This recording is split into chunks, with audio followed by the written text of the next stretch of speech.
Well, hello everyone. It's your man Spin Nation here with our special Green Keeland edition of Riders Up. Tim, how are you, buddy?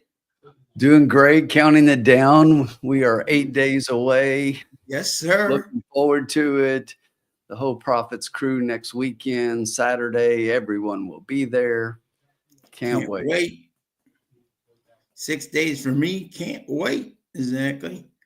We got a huge crowd already. We got Bobby D, we got Jen, we got Todd, we got Uncle Sully. I think we're going to see Uncle Sully down there, right? I think so. I think so. I think he's going to be there as well. So there you go. Exciting. The last Thursday of Turfway before they move down the what's the road there? Is it 95? Down to I-75. I-75 down to Lexington, Kentucky. Straight down 75. Straight down 75 to good old Lexington, Kentucky. Very exciting. Very exciting. Best time of the year. Yes, sir. And it looks like from the forecast, I think we're going to have some really good weather over opening weekend. So, no, that'll be fantastic. Love to hear that. Last year, I just remember every morning leaving my hotel, having to defrost my windshield for about 30 minutes before I got to go see the workouts. So this will be a much needed improvement if it does. Exactly. But we will have a great time no matter what. Exactly. So, yeah. And as always, our man Tim starts us out. Exactly. Hey, it's Uncle Sully's birthday. Happy birthday, Sully.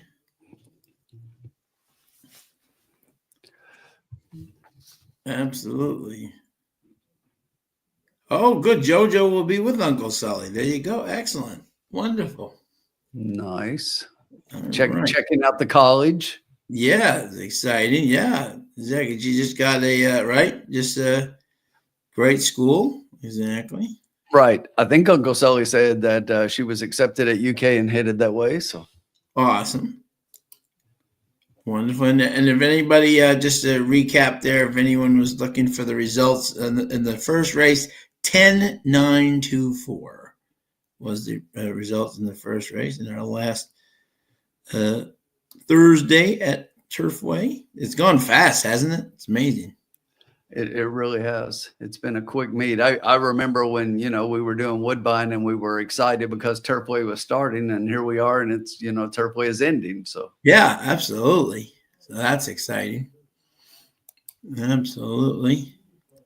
Some of the finest people I know went to UK, Uncle Sully.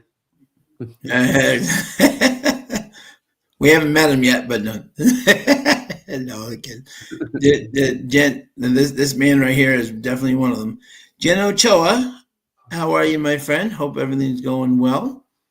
All right, so without further ado here, the second race is 6.5 furlongs, allowance 5,000s, purse 22.7 for 4-year-olds and up, which have started for a claiming price of 5,000 or less since March 27th. And let's see if there are any scratches. There is the 8, the King of Kentucky, has been scratched, and the 14, Akemi, has been scratched here. So an interesting race here. It is. I do have to say that King of Kentucky is a damn fine bourbon if you haven't had it. Okay. Excellent. Excellent. Check it out for sure. All right. So let's see here. Oh, Jen got a break from softball today. That's awesome. Glad you could be here with us, my friend. Okay. Good deal, Jen. I was looking. I was trying to find some ochos for tonight. I've got one I like, but beyond that one, if we hit any 8s, we're going to the bank. I love it. There you go. All right. So in this first race here, I think the logical horse here is the 3 Campton for Joseph Ramos and Stephen Asmussen. This horse definitely allowance 5,000s. three very good races on the synthetic so far. A win in 2 seconds, and a not a bad third versus Cut Glass, who was a very strong winner for us in this last race. So I think this horse, Asmussen, owned and trained, and Steve's having a great meet 9 for, and Heyman Ramos 24% with a 49 sample. That's a pretty darn good number. So I think he is definitely one to play for sure here. My second pick here, I go to the outside, the 11, Real Naughty, Luan Machado, Robert Klein. Robert Klein just having a real solid meet, 5, 3, 2, and 23. I know he's never run a while on the synthetic, but he has 2 seconds out of 4. He's out of Congrats out of Naughty Sister, and you get Luan Machado 1 week before Keeland. So and they've only had one start together, but this horse definitely looks like he could be the type that would appreciate get the trip back to the synthetic. And my third pick was the one unsociable Blake Kelly Jimenez. This horse won 2 back very convincingly by 4. And he had a slow stride in his last race, but Jimenez jumps on. And today, because Shaman, I don't think he's here today, but I think that horse is a logical trifecta play. So not breaking the bank here by any means, but I was 3, 11, and 1. Makes a lot of sense. I mean, those are all horses that I considered. I like your top 2. I have both of those in my top 2. I just put them in the opposite order, Sean, myself. Sure. And my thinking here is looking at the 11. I mean, Luan's getting up on this horse. This horse coming in from Mahoning Valley, and I just think that this horse, although has been winning recently at a mile, a couple of back, when you go back, this horse has had some success at 6 furlongs. And now we're going 6.5. I think the distance is right there. Luan has the riding title sewed up here. He doesn't need to really do anything from here on out, and I think he still wins. He was about 10 clear going into last night, I think. So I definitely think that he doesn't have to win, but I think he's going to push it on out here. He's starting to ride really well. He's getting ready to move into Keeland, head down that way. I think he goes in there, in form and riding his best. And I think he might think he's got something to prove at Keeland because of what happened at the end of the fall meet. Sure, no doubt. Yep, and absolutely. The way that people have commented about that and the things that they've said. So I really like this horse. I think he's got a great chance in here. He's obviously got the class to be running. Everything you said about the three is true. Steve Asmussen is his barn is doing really well right now. So this horse will most likely be the favorite. I can see that. I did have the one in 4th. But I've got one more that I'll throw in, a horse that I kind of like for 3rd. A little bit of a price here. I went all the way to the outside with the 13, also eligible Swayback Jack. Oh, yeah. Yep. Absolutely. Yep. So this one obviously draws in based on the scratches here. And, so to go on the AE list, you got to always watch when the AEs draw in because they were willing to sit and wait and take a chance. This is one that I think has a good opportunity here, has run 4 straight races. If you look, mostly claiming, but that race 2 back at this level wasn't horrible. And then the last time out goes gate to wire. It is going to need to move forward a little bit here, but I think that's obviously possible. The speed in that first race held really well. So if speed is holding, this one could be right there. And I don't think that he holds on for the win, but I do think he can certainly hold on for a piece. So I'm going to give him a shot here at a little bit of a price right now. Right now he's 6-1 off a 5-1 morning line. So I like him underneath a little bit. And Keeland has the 13 on top over the 136. So she doesn't like our 11 at all. Let's all have a moment of silence for Mike here. Mike is, Mike is in mourning because it is the last Thursday of the season at Turfway. The official ambassador of is seeing his beloved.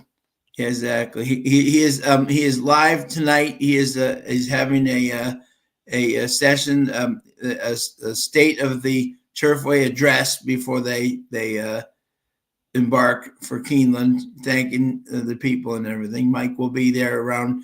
His speech will be around 7:30. Head to the pavilion. He will be there. Yep. He needs a moment to try to get emotionally ready for his speech to all the people who throughout the meet have made it a success. So, yes, sir. What does sir mean? Yes, sir. Sir. Rodney, how are you, my man? Great to see you. What's up, Rodney? Your boy Encino almost got it done the other night, but almost. He was just a little bit short, but he ran a big race. We're just going to have one rule in the cocktail lounge tonight. We do not talk about Matticat Road. Yeah, right. Exactly. We don't want to get Rodney going. Right. Exactly. Right. We don't want to talk about Getaway Car Junior. Exactly. Right. Exactly. Yep. We will be unveiling the new paddock at my address. Oh, very good, Mike. Excellent. The plans for the new paddock. There you go. That Mike has designed by himself, which is amazing. And then he and his wife will be heading down to Lexington, and they're going to buy 5 or 6 horses with Little Red Feather, and then it'll be a very successful meet. Kind of bittersweet this week, Sean. We last Thursday in the lounge at Turfway, but excited about next weekend getting to see everybody at Keeland. So yeah, there will be no next week. There will not be a cocktail lounge, folks. We're taking a week off because everybody's there, but if everybody's coming down, say hello to all of us for sure. Love to say hello to you. Yeah, definitely Saturday. There are a few of us that won't be there until Saturday. So plan to see us Saturday. We're going to see if we can find a place and maybe after the day of racing on Bluegrass Day, Saturday evening, have like a meet and greet somewhere and just kind of hang out and have a couple of cocktails. We can't have the lounge, but we can have the cocktails. Absolutely. And Bobby D's got to exact the box 1, 2, 3 and win on the 2 and 13. Good luck, Bobby. Yeah, exactly. And then before we know it, our friends from Woodbine will be back in a couple of weeks. They're less than a month away. So exciting out of Woodbine over the last couple of days. Yeah, exactly. The new purses. Purse news. Yeah, great news. Exactly. So, Sean, we are headed out to the track. Yes. Check these animals out. 9 minutes to go. We're still giving Mike Witten his moment. Exactly. Trying to gather himself. This is a very emotional time for him.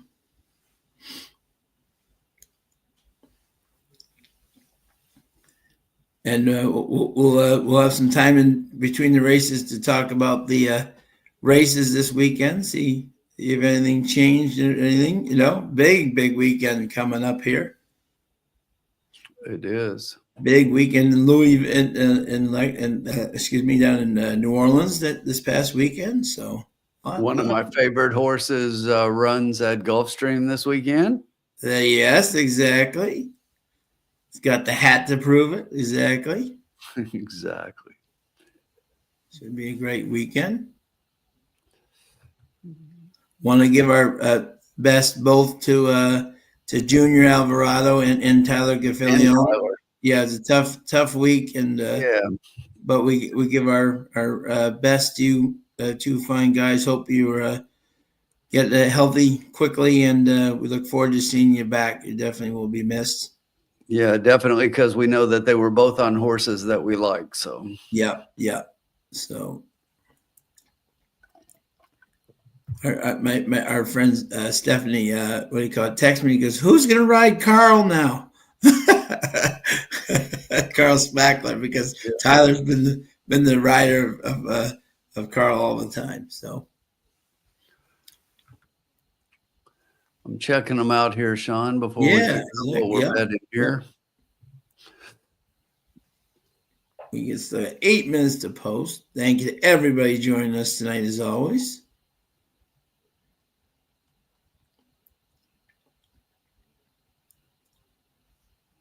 Looks like a beautiful night there at Turfway. Has the weather been okay?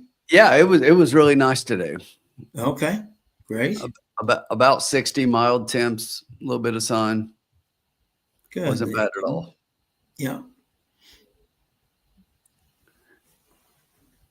Rainier Arrieta.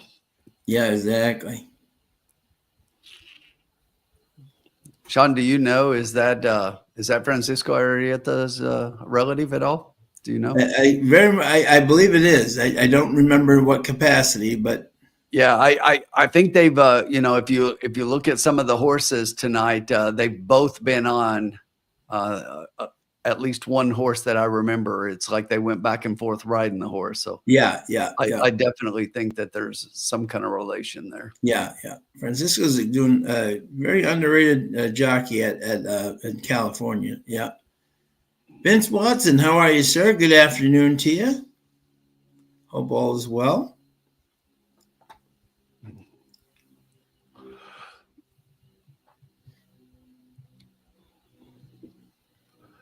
And by the way, happy opening day to everybody who follows baseball. Huge, always an exciting day.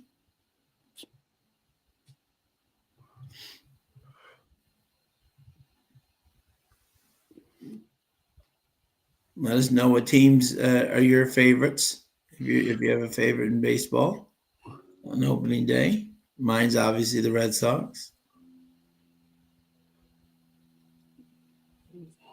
A lot of people down there in Kentucky area know are Reds fans, I would think.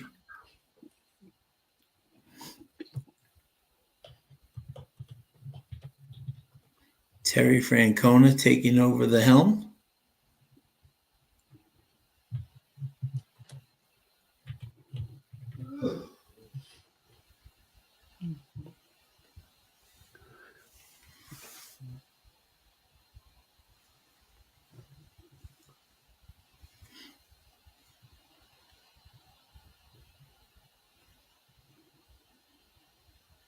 Already 53 in the chat. Thank you for everybody.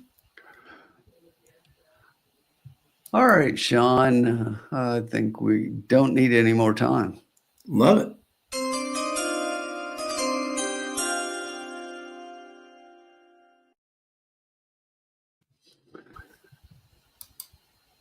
You know, I like these top two, and below that, I think it gets a little bit muddier, Sean. So yep. I'm just going to play a nice, easy $4 exacta box for $8 total. We're going to box the 3 and the 11 in the exacta and wade into the shallow end here, as we like to say, in the first race that we're on air for. And I like it. Yeah. See how the track's playing and go from there.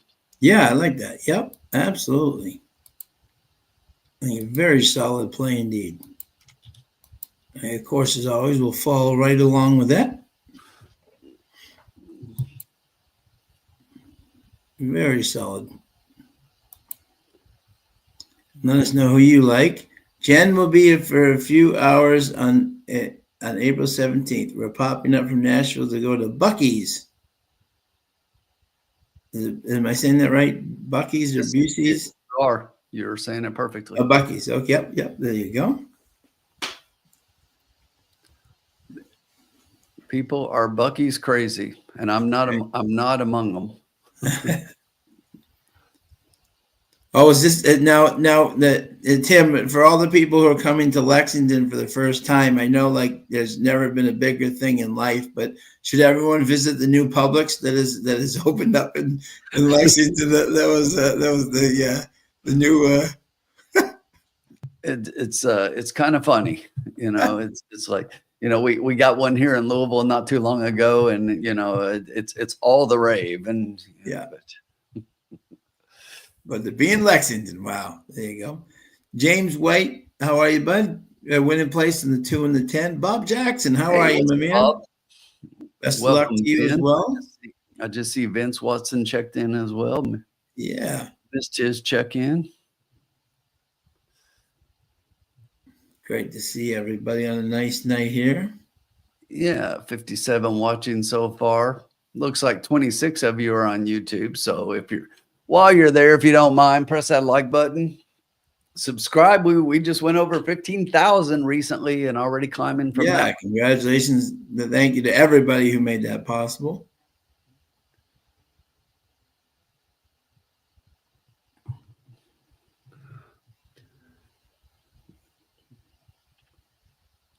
Hope everybody's looking forward to two of our bigger preps coming up this weekend. We've got the Arkansas Derby and the Florida Derby. We'll talk a little bit about those races in a little while. Yes, absolutely. Big races coming up. Some good racing.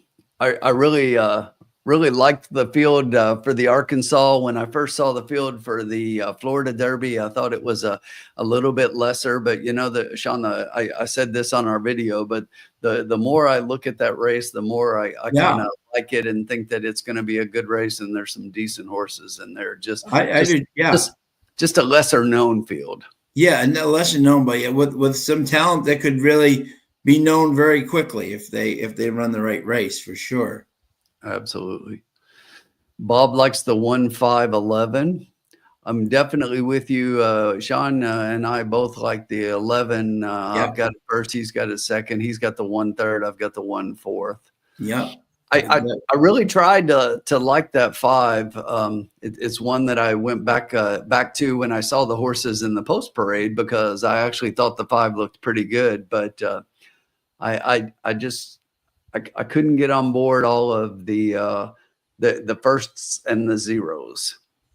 Yeah, the trainer is 0 for 12 with first time claims. He's 0 for 8 on route to sprints. Mojica is 0 for 20 riding. So I just couldn't get on board with that one. Yeah. But, like I say, I kept going back to him thinking that there was something there. And I talked myself out of it, looking at numbers, which you do sometimes and regret it later. So would never talk you off of your picks. Never. No.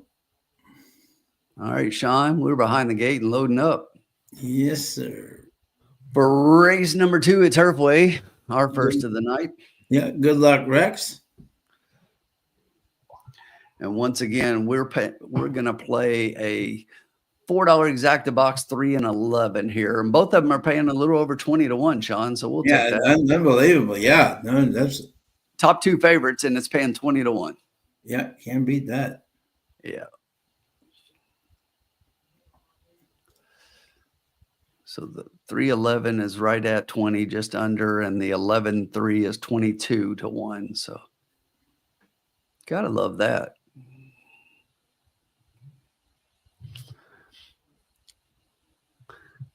Looks like we got 2 more to go in, the 12 and the 13 on the outside there. I look to see some speed from this 13 all the way on the outside, maybe getting out to the lead here. Yeah. I did think the 13 was a horse that could potentially finish underneath. Yeah, absolutely. And here we go. And the 13 does get a good break and is going to want part of the lead. But the 11 and 12, everybody from the outside right now, it's going to be the 12 of the nose in front. The 11, Real Naughty, is currently sitting in second. There is that 5 down on the rail in third, Sound the Charge. Up on the outside in 4th position is Sway Back Jack, the 13. Down inside that one is the 6, You've got the 2 sitting on the rail, the 3 behind that one. It's about 2 more links back to the nine horse on the outside. The 7 is right there, as is the 10. And right now, the 4 horse trails them all. Up front, the quarter was 22.38 seconds. It's still the 11 Real Naughty, got about a half length lead over Valiantly Discreet in second. Sound the Charge, that 5 is still right there on the rail. Good striking position. Sway Back Jack on the outside. And the 3 starts to make 3 starts to roll. The half was in a smoking 45-2. Up front, the 11 is still there. We need that 3 to get going on the outside. Come on, 3, get you going. Come on now. The 11 looks clear. Real Naughty looks very comfortable. Get that 3 up. There's my 13, Sway Back Jack. There's my 13, but I need the 3, and the 3 is not going to get there. It's going to be 11, 13. I believe the 10 got up for third, and the 3 got fourth. Darn it. Darn it. Yeah. We got Luan the Tough. Exactly. I told you, I like Luan on a couple of horses tonight. Yeah, me too. Yeah.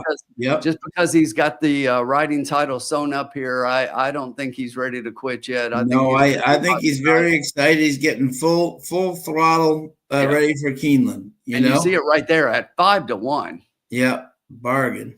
Wow. And the 13 at 8-1. We should have had a piece of that one, Sean. Yeah, no, exactly. Yeah. Sway Back Jack. Yeah. Yeah. When Korea rides that horse, it's like he's an entirely different horse, Yeah. Yeah. Stepped up big time last time out, and did run the race a little differently than I thought. Had I known the horse was going to be off and showing the speed late, I would have liked the horse a little more. I thought the horse was going to show early speed. Jen got that 11, rode the 11 really well, got the 11 out, took the lead, comfortable, a little bit of a battle with the 12, which was never going to hang on. Exactly. So, well done by Luan up front early. And Sheldon. The 3 let you down. The 3 let you down. You would have the try. Oh my goodness. That 3 just kind of faded right at the end, and the 10 came flying. Rafi whooped you. Yeah, I know. Yeah, Zach. And then Jenny Mack, Turfway race 2. Oh, close one, my friend. 3 let you down there too. Exactly. Welcome to Jenny as always. But we start out slow as always, Well, my top 3 horses were first, second, and fourth. Yeah, I know. That's all right. That just tells me we're right there. Absolutely.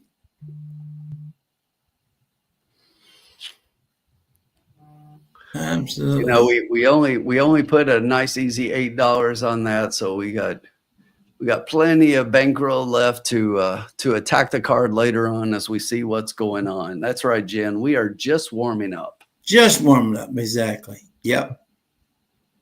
No, absolutely. And Jen, as we head to the next race, just a little bit of a spoiler alert. Ocho alert. We got an Ocho alert coming up. Look out.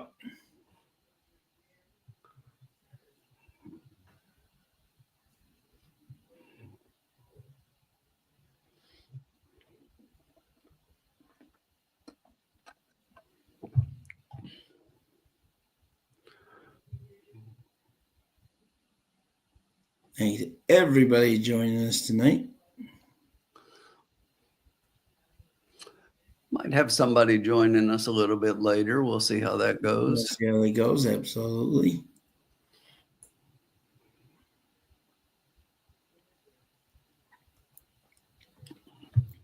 Jen sees it. Ocho alert on the play.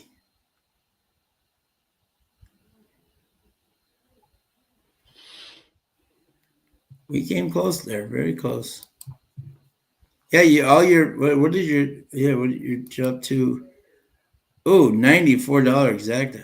Yeah, I mean that just, especially when those are my 1 and 3 horses. If I box 3 instead of 2, if wishes were horses, Sean. Yeah, no, exactly. Yep. We're all geniuses after the races, they say. You How know, about that? How about that 10 though? That $10 I to know. 10 to show horse finishing in the try, $484 on the try for 50 cents. Wow. Rafi breaking some hearts there, coming up in the middle.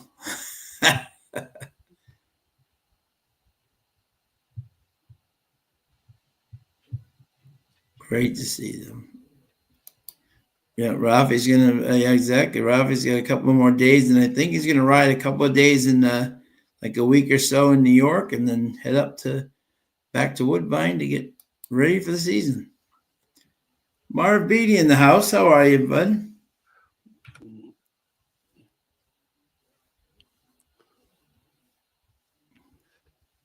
Good job, Todd.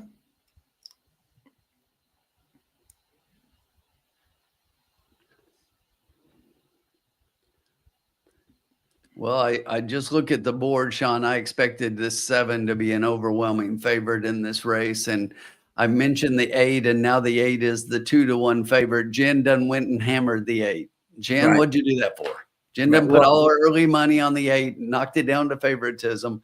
Right. That and also giving away our secrets, Jen. Right. That and also I on my video I picked the 8. Exactly. that didn't help us either. Yeah, no, I really like the 8 here, and I thought the 7 would definitely be your favorite. They're dumping the 8 run.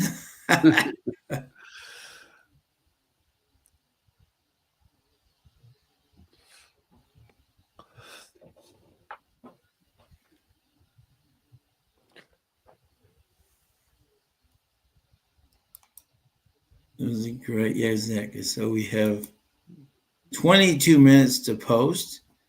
All right, Tim. We did a little video on it, but for the people who haven't seen it, definitely please watch it. But exactly, but we'll talk a little bit about the big races coming up here. We got one big one in Arkansas and one big one at Gulfstream.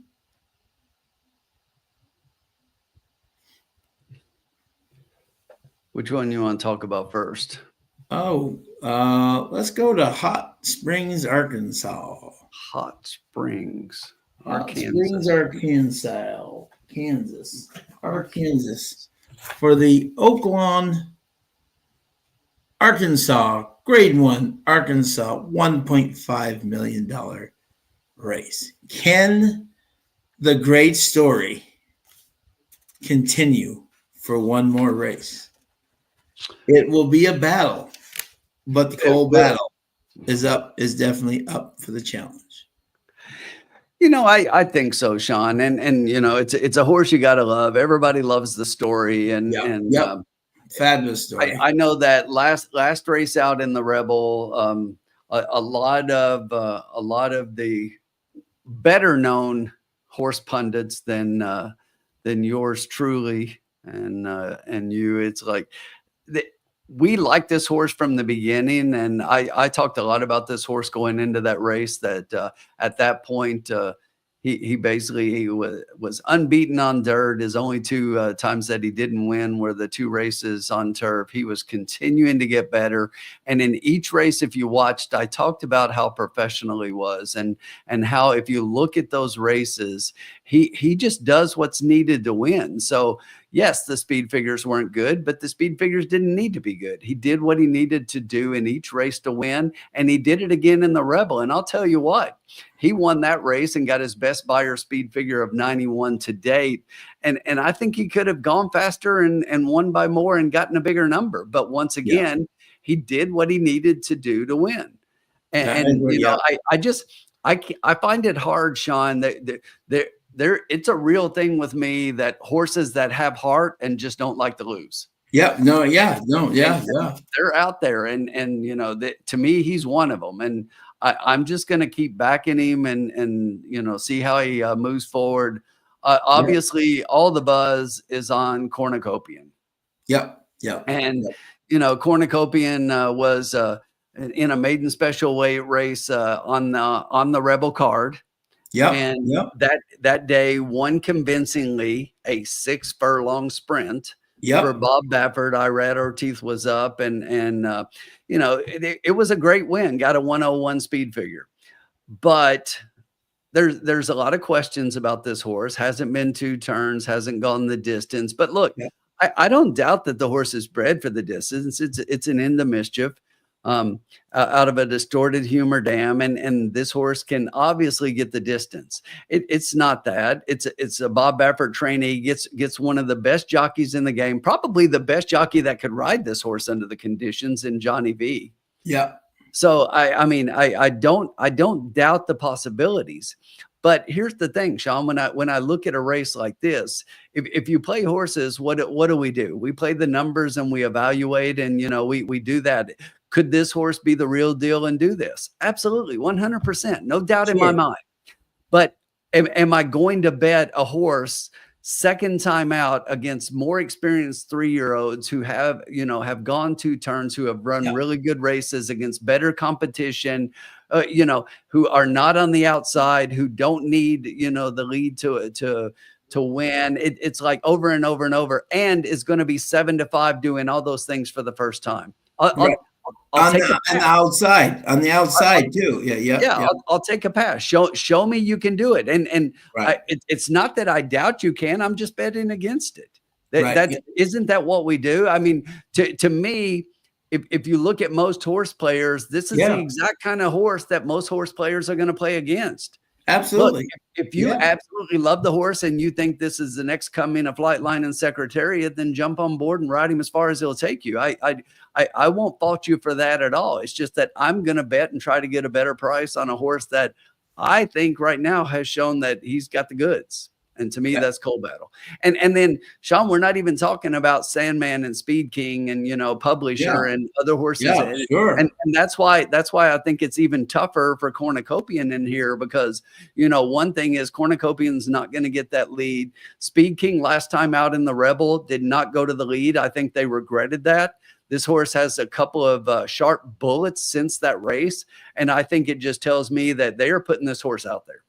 Right. Yeah. And also he's going to too. be on the lead and is going to be pushing Cornucopian and at you know, at a distance that Speed King has shown he can do and win.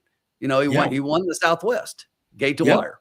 Yeah. And beating Sandman. And, you know, talking about Sandman, here's a horse that I think has just been way too far back in every one of his races. And everybody keeps saying, well, you know, he's going to love going longer. You know, he's going to love going longer. He can get the distance, no doubt in my mind, but he's not going to finish any differently unless they change his racing strategy. Right. Right. No. Yeah. And I think, Sean, they went out and got the jockey to do just that. You know, nothing against Christian Torres. I think he's a great rider, but I think Jose Ortiz is not going to have this guy so far back, and he's going to put him in contention, and he's going to put him in a position to where when he goes, he can get there. Right. You know, No, I just think it sets up as a really exciting race. And then, you know, Publisher, here's Steve Asmus, and the winningest trainer in North America, getting Flavian Pratt back up on this horse for the second time. And the horse is a maiden, Sean. This horse has never won, but they keep putting this horse in these prep races, grade 3, grade 2, and now a grade 1. And it's just like, and the horse is not without a chance. Yeah, absolutely. And my other thing too, for the people out there with Cornucopian, right?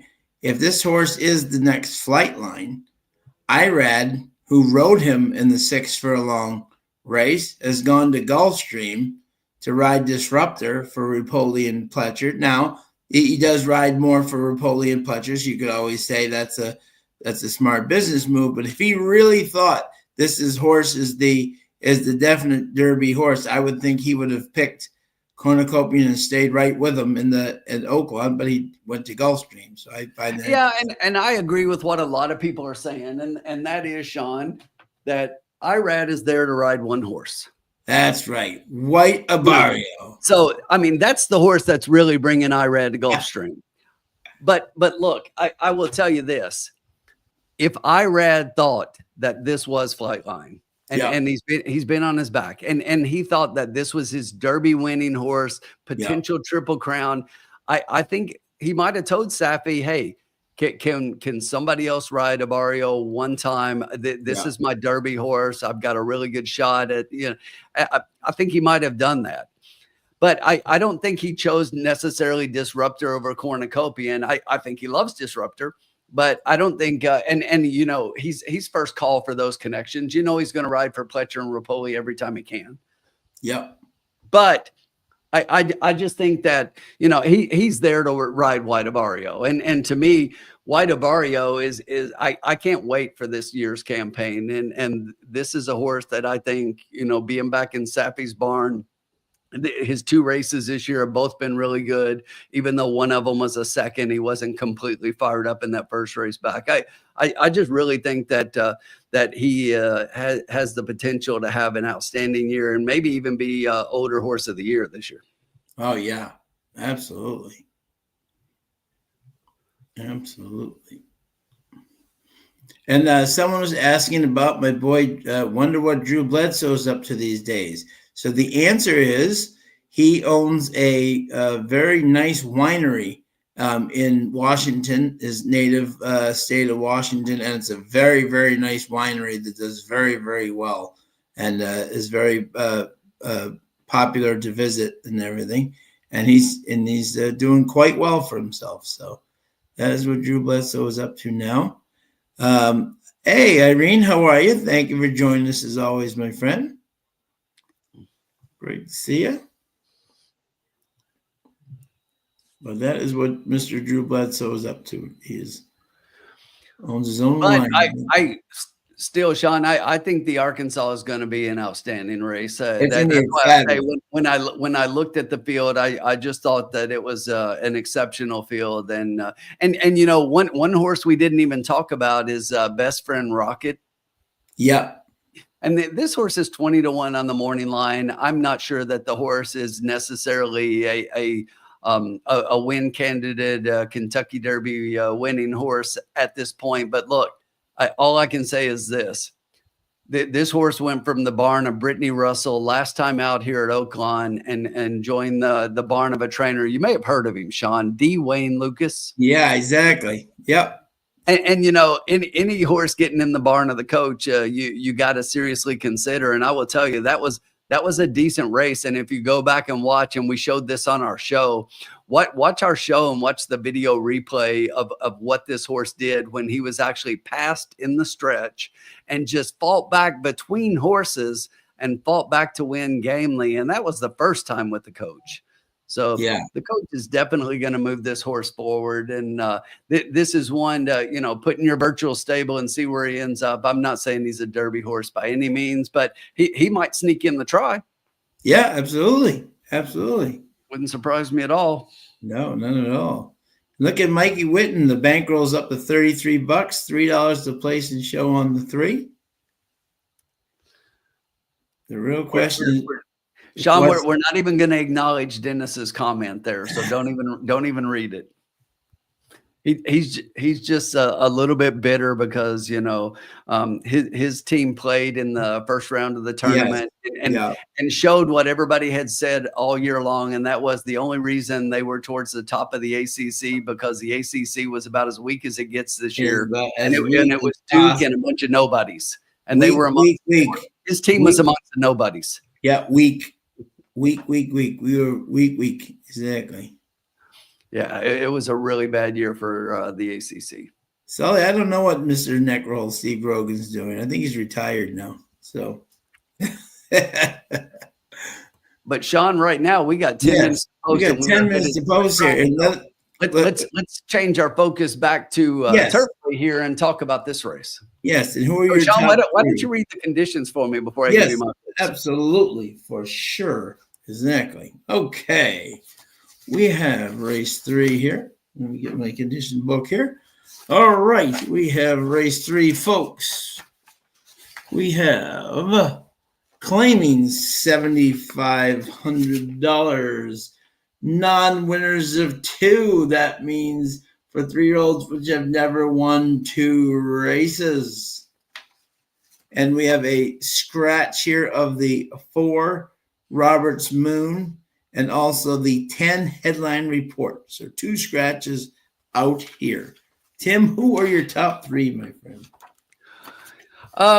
It was like I was saying as we started looking at this race. I really thought that the 7 was going to take all the money and be the favorite here. And right now, we have 3-1 on both the 7 and the 8. So I totally get the 7 being the favorite here. But let me talk. Let me move just outside that one to the 8 and talk about this one for a little bit. This horse has been in against much better. You know that my angle on these non-winners of 2, I love these races because I like to go back and see who's got the best win, because everybody in here's only got one.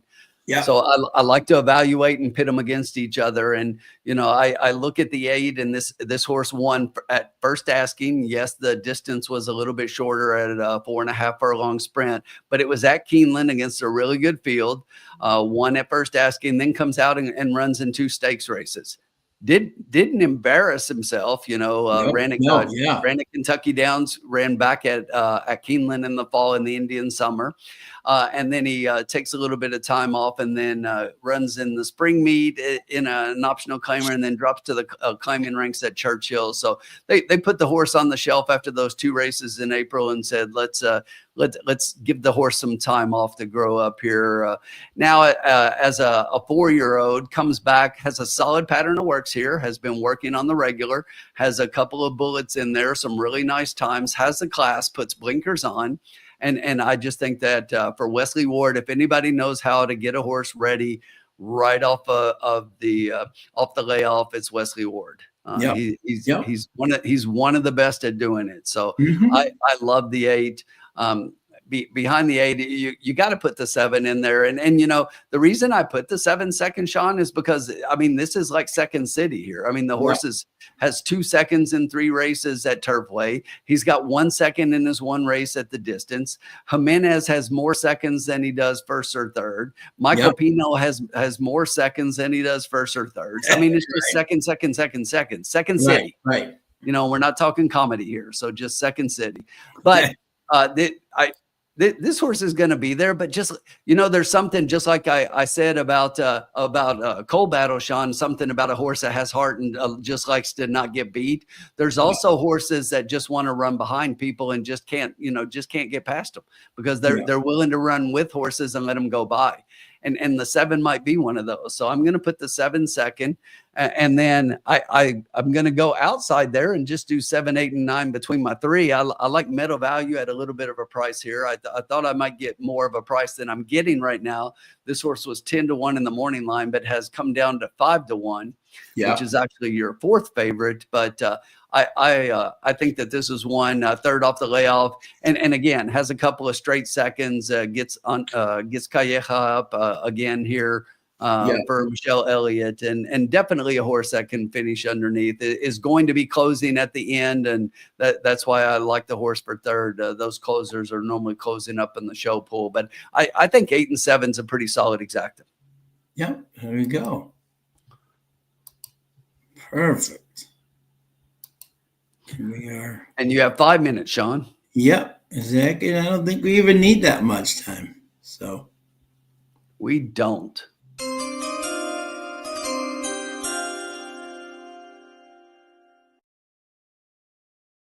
Exacta box 7, 8, 9 for $2.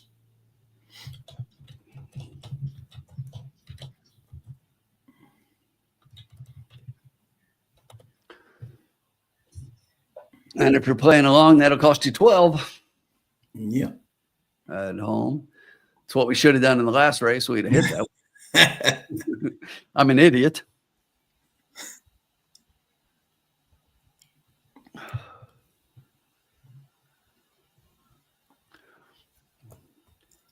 Thank you to everybody. 90 strong here tonight.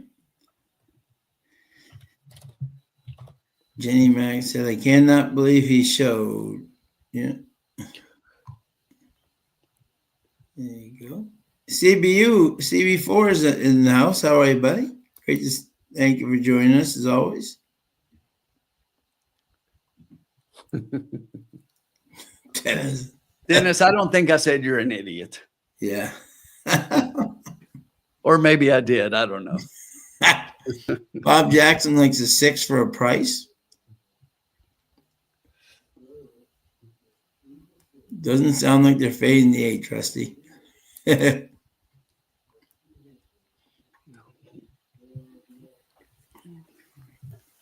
Bledsoe in the house.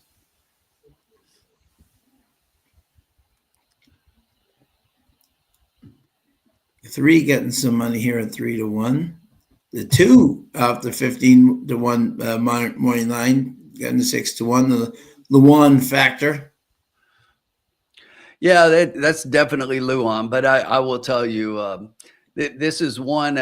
He's on some horses I like, and a couple of maybe at a bit of a price. But I think this one's a bit of a stretch, honestly. Yeah. This is a little bit of a step up for this one, and I think people are just looking at that win last time out. But this horse would have to move forward in a big way in my mind. Yeah, but it's Luan. Who knows? Yep. The Bobby D likes the Exacta Box 257 and Exacta Box 827.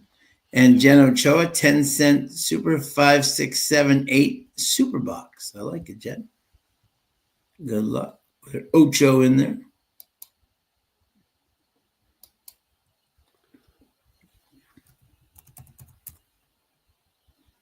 On a nice night in Turfway, the last Thursday. Hard to believe. It is hard to believe it's here already. So your 7, just like I thought, Sean, is now clicked down, taking that late money, is 5-2. Although our 8's right behind that one at 3-1. The 3 is currently third favorite at 3-1 also. And then you do have the 9 at 5-1 and the 2 at 7. Yep, exactly. After 8, 7, 9 for me, I did like the 5 next. The 5 was the horse that I had 4th.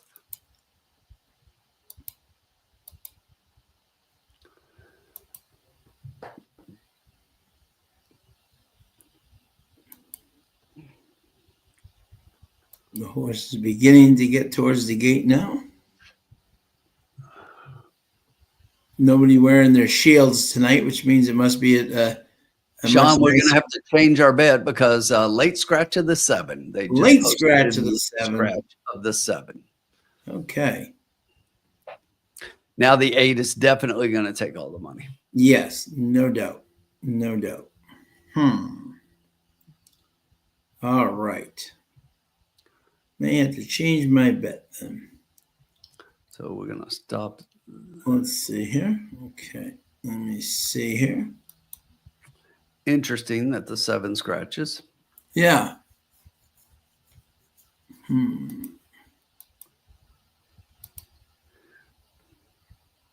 Let's see here.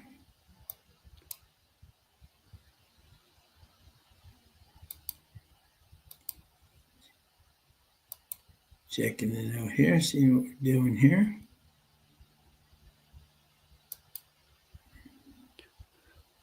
Let's see here. Yeah, JG Funk, sometimes you don't have a choice when the horse scratches. Yeah. JG Funk said he's not changing his ticket. He's still going with his 7. Love it. Can't lose that way. Well, you could put the wager in. If you had it in beforehand, you just get a refund. And Exactly. that way you can say you didn't lose. You had the 7, but you didn't lose. Absolutely. Yeah, exactly. So we're gonna be like, I broke even on that race. Yeah, exactly. Because I got my money back. Yeah. So we'll just stick with the we'll just do it just a $2 exacta box. I'll do a $4 exacta box 8-9. Okay. So now it'll just be for 8 instead of 12. Yeah. Yeah. Let's adjust that. Yeah.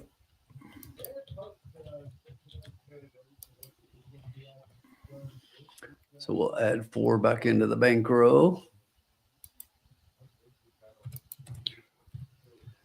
Yeah, I'm with you. It's just like things like that. Don't reinvent the wheel. You like what you like, take that one out and see what, see if somebody else fits in. But yeah.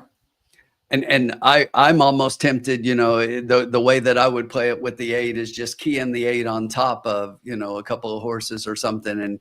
And to me, I love the 8-9. I might be like an 8-9 all try here. Yeah. We're on the gate. Oh, well, 9 was almost in the gate. Now he's in the gate.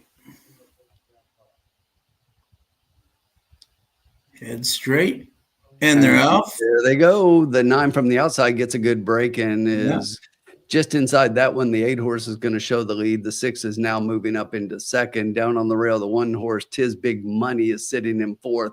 Outside that one, a half length is the 5. It's another length and a half back to the 3, and 2 more back to the 2. Up front right now, Bledsoe at 7-5 opens up about 2 lengths on Glide Beach. Down on the inside, outside that one is Metal Value. Tis Big Money just gets by the 5 horse Brio, starting to come into the picture of the quarter, 22-3. Bledsoe still easy up front, got about a 3-length lead. Down on the inside, that is the 6 horse, the 9 in between. Coming outside horses is the 5. Right as we hit the top of the stretch, the half was in 46 flat. It is still the 8 horse Bledsoe up front. Here comes Metal Value. There's your 9. 8-9, 8-9. Come on, 8-9. Oh, no. 9 is losing it a little bit here. Ricky I was wanna going to be use on the the 3. inside. I was going to use the 3. I don't like betting 8-3. You know what I'm saying? I know, I did not like that. I was going to include the 3, but to do a $2 exacta box, right? It just did not make sense at all to me. 8-9, 8-3 pays $7, right? So if I included him, yes, we have the win, right? But you bet $12 to win 14. That's not worth it. You know what I'm saying? I'd rather do it the way we did it, even though we lost. You know what I'm saying? That with the it's just not worth adding that third. Oh, sure, Betty. Hello, how are you? And that 3 really messed me up, Sean, because I just bet a straight trifecta 8-9-5. Yeah. And it came in 8-3-9-5. Yeah, exactly. Yeah. No, and good job, Dennis. Yeah, and that's great. And exactly, just an 8-3, nothing wrong with that. Exactly, 7-1 on on exactly like that. But when you're doing exacta, that's why I just stuck with the 8-9. We're starting out early. We're not betting big. We got a whole night of racing coming up. What do you call it? Dennis, if you just did 3, that's not a bad bet at all. If you just did 3-8 exacta box, that's a great pay. For those two. That's a great pay. If you're keying and not boxing, you don't want to box in that situation. And that's why I said with the scratch of the 7, Sean, that's why I said you could really just key the 8 on top. I love the 8 anyway, and it made a lot of sense. And like we talked about, if anybody's getting a horse ready off the layoff, it's Wesley Ward. And this is one. Don't be surprised when Bledsoe shows up at Keeland. Yeah. Oh, absolutely. Yep. No doubt. I would say probably the last week of the meet. In about 3 weeks, we'll see Bledsoe show up down there. And if memory serves, last year, the first couple of weeks at Keeland last year, the Turfway horses did very well. They did. Coming over, So remember that, folks, when in the first weeks of Keeland, the Turfway horses do very, very well. Well, I thought we had a chance there, but. Oh, we definitely had a chance. The 9 just faded a little bit in the stretch, but the 8 was much the best. Yeah, absolutely. All right. Kyle said he just joining in, but he played a try with the 2-3-5-9. So good job, Kyle. Very nice. That made sense. I mean, to me, I had 8-9-5-3. So behind the 7, once the 7 got out, I actually played a straight try, just 8-9-5. So pretty darn close. Yep.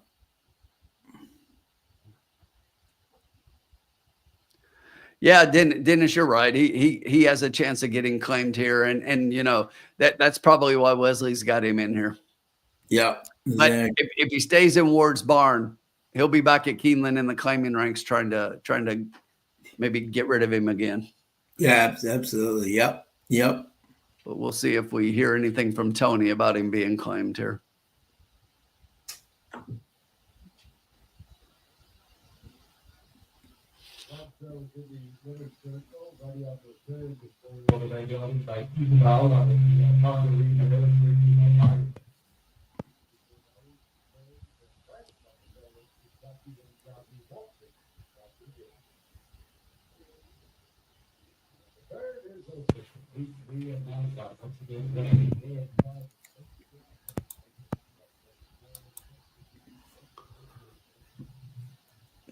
So the 8-3 pays $15.14. Yep. For $2. And that's not bad. Exactly. The 50-cent trifecta pays $15.08. Yep. If you had the super, and those were to me, those were pretty much the 4 horses, you could have boxed them easily. The $10 box, that 10-cent box, excuse me, paid $5.45. Yep.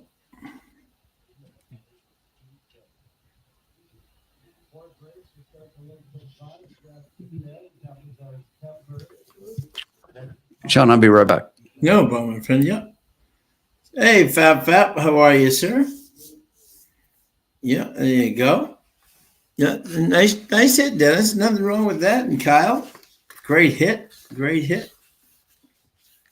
That's what we like. People winning in the lounge. But we're going on to race 4 here. And I will read the conditions here.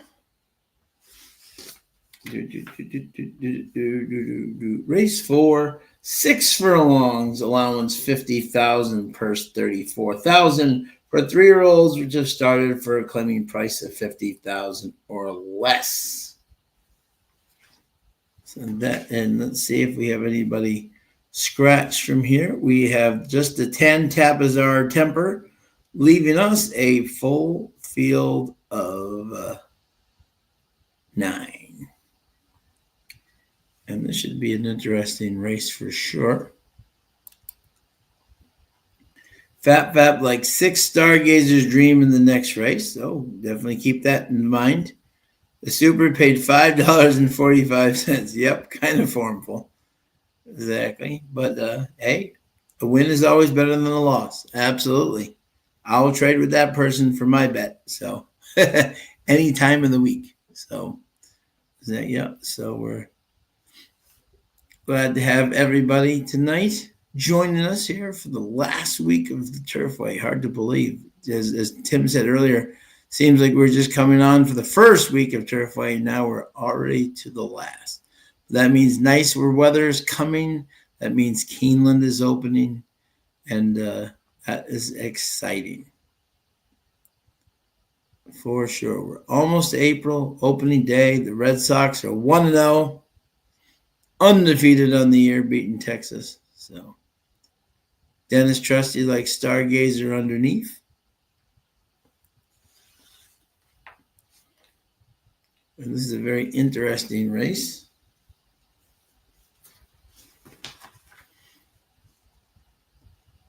Thank you to everybody joining us here. See what we got going here. I love a horse in here.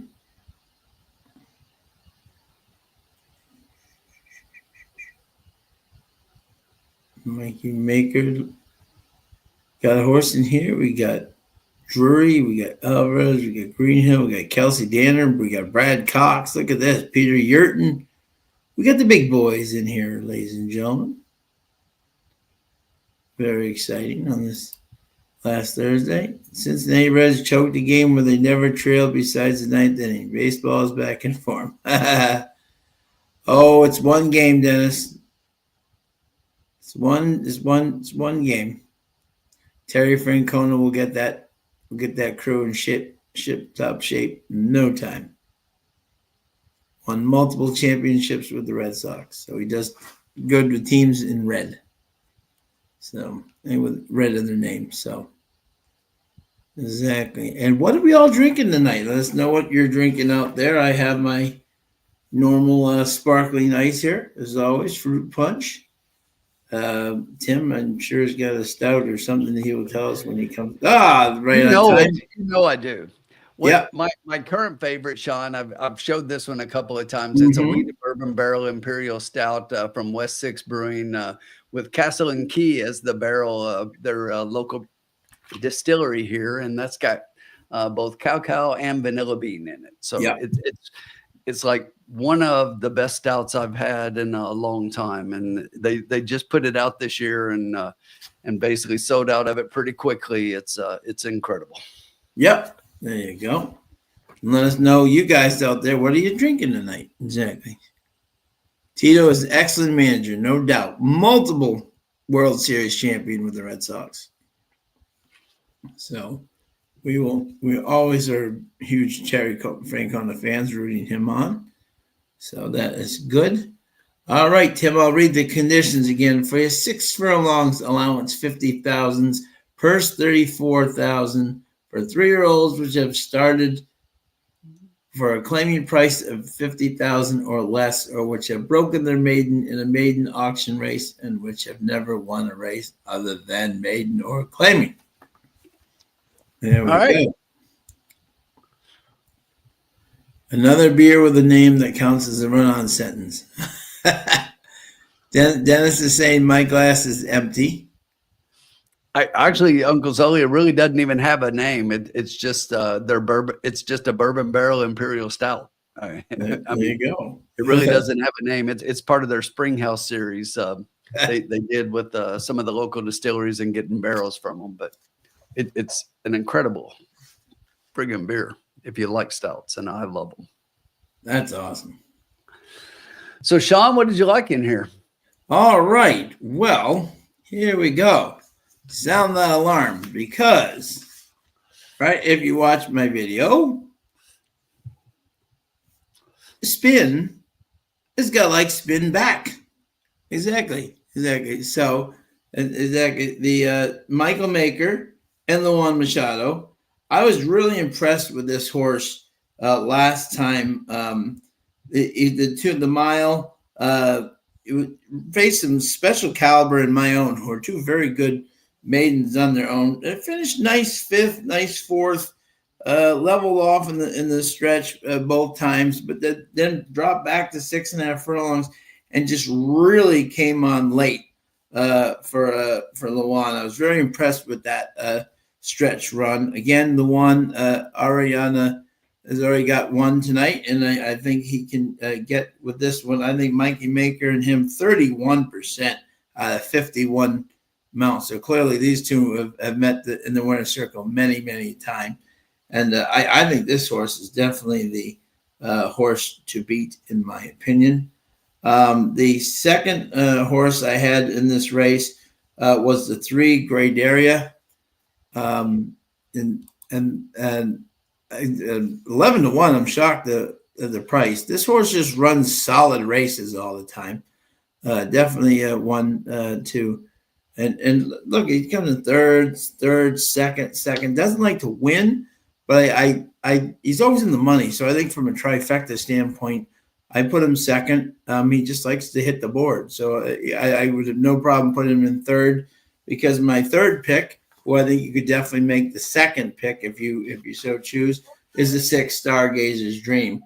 I was very impressed by this Joe Rocco, Kelsey Danner combo. This horse really stepped up big. And again, there are some horses that just love 6.5, 7 furlongs, but just don't like a mile. And this horse just didn't seem to like the mile at all. But 6.5 furlongs has been right up his alley. First, second, impressive. So this horse definitely has a chance. And I would, if someone made him your second pick, I wouldn't argue with it at all. So I was 5, and then either way, 6-3 or 3-6, with the 7 being my 4th pick. All right.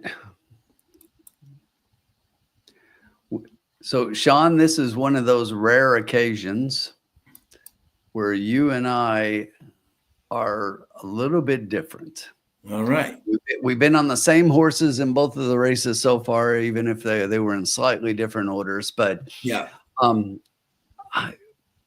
I handicapped this race and I looked at it, and I get why the 6 and the 7 are going to take money in here. And the 6 is currently the 2-1 favorite, and the Yeah. 7 is sitting in a second favorite at 7-2. I get it, but I think the 1's going to be both of them.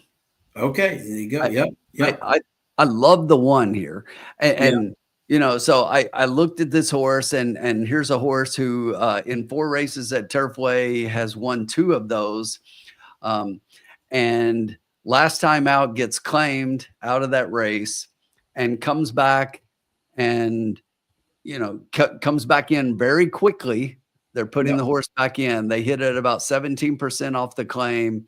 And while, yes, the trainer doesn't have great stats, I just think that, they're getting a 10-pound weight allowance here on this 3-year-old. I think that makes a little bit of a difference. This horse is going to show speed from the rail. That's been pretty good in these 6 furlong races. Yes, for sure. Here at Turfway. And yes, it's a step up in class here, but the speed figures say that when you look at this horse compared to the others, it's yes, a little bit below, but if you go 3 back in that race, those figures are right with everybody in this race. So Yeah. I just think that this 1 has a big chance in here. I think the 10 pounds could be enough of a difference. Speed has worked well. We saw that again in the last race as the 8 got out and went gate to wire. We saw it in the first race as the horse goes out and goes gate to wire. So now here we are again. And I just think that this is your speed. I think the 1 goes out early for the lead. And I don't think that they're going to catch this horse. I think he goes out there and just runs away from them.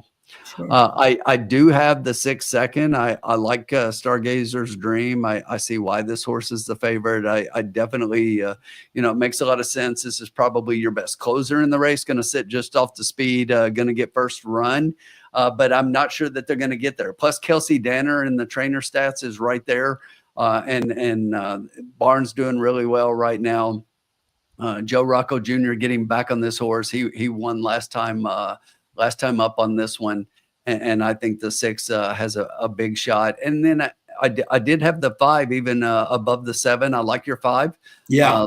Luan, I think this is another one that's going to be closing up. The speed figures need to move forward, but that's exactly what they did last race, Sean.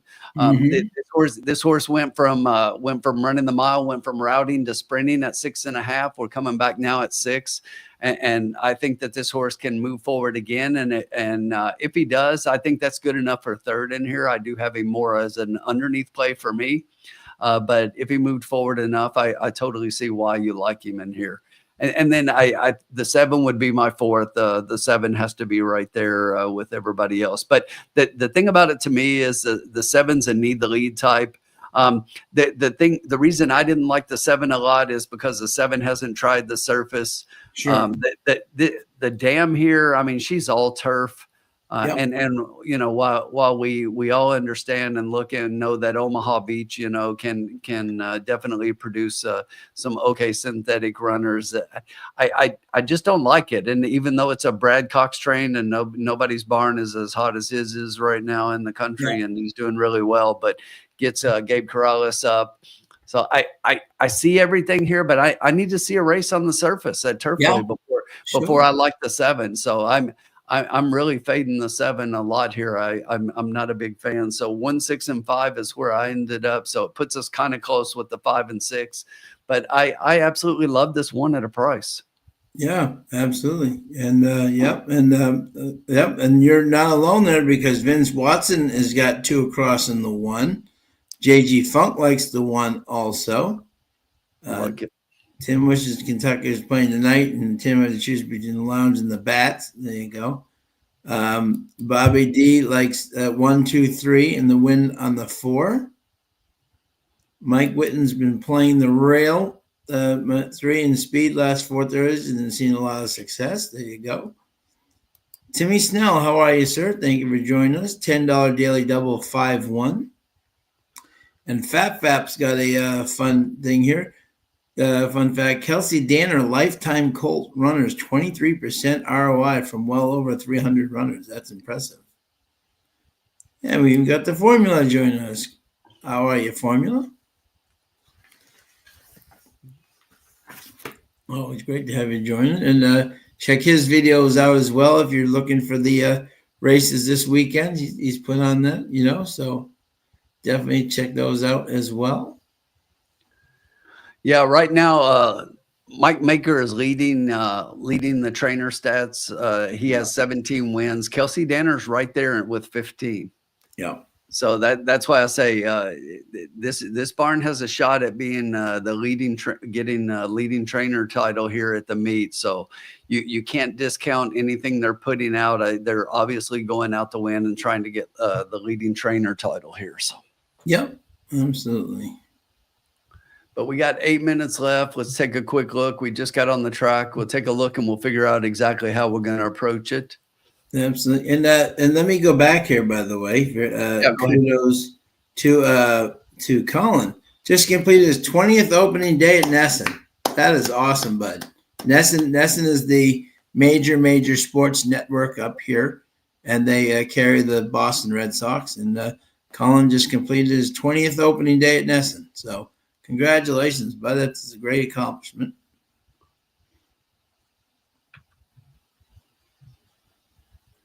Colin will be down with us at Keeland. So Mike Witten's still waiting on an apology from Formula. What's a Formula need to apologize for? I don't. He made Turfway was not as exciting as Keeland or Oakland or something like that. Exactly. I guess I need to apologize as well. J Funk has 1 across and a 1-9 exacta box. Marv Beatty try key box 8 with the 3-6-7. And Sean, how are you, my friend? 1-6 exacta box. Good luck. That's a little interesting with the 9. The 9's a horse I tried to like a lot. I looked at several times. Coming out of the Kentucky circuit, doing much better. But I don't know. Something about it just kept me from being able to support here. I mean, looks like has been racing against bettor in the allowance races at Churchill and at Keeland, and then raced on the turf at Kentucky Downs. But 4 of the 5 lifetime races have been on the turf, and other than the race at Keeland, which wasn't very good, has been racing okay, working okay, should I say, at FanDuel. John Wainwright trains. He's only put 1 horse out at Turfway and hasn't done much. I had to pass. I really wanted to get behind this one, but I will say this is Caitlin's top pick. It is. 9571 is Caitlin's picks. Jonathan Simpkins, how are you, my friend? Great to have you join us tonight.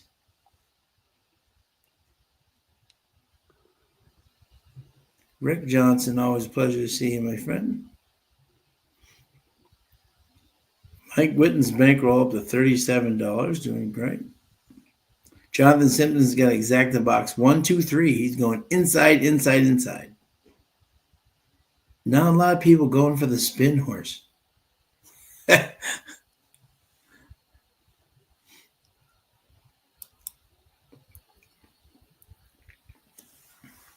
I do have a cross bet on spin back because it's spin. But I actually do like the horse too, not just because it's spin back. I know bet a horse just because his name is Spin.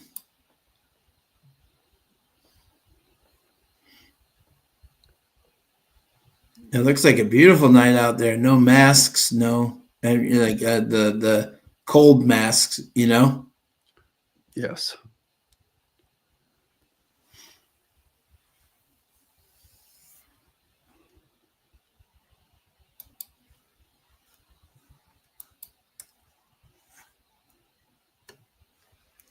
Jonathan has that, but Caitlin will probably get him. Yeah, she's known to do that, my friend.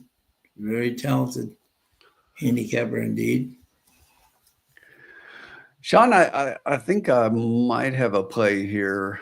So I like it. I like it. let's see what we can do here.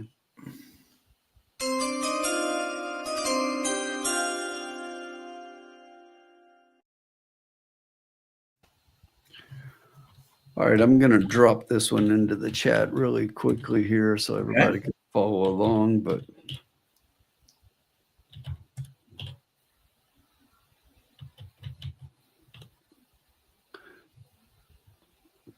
a little bit different than what you see a lot from us. I'm gonna play a wheel, a trifecta wheel here, Sean, for a couple of dollars. It's a $12 total wager, but Yeah. I really like this 1-6 in the exact 1 and 6 are the horses I like a lot here. So I'm gonna play a 1-6 with 1-6, saying that those two are my exacta, and then I'm gonna play 2, 3, and 9 to finish underneath in the try. So that'll cost you $12 total. We need a 1 and 6 in any order up top, and then 2, 3, or 9 underneath. Okay. Well, there you go. A little bit of a shot here at something different. Sure. Like it.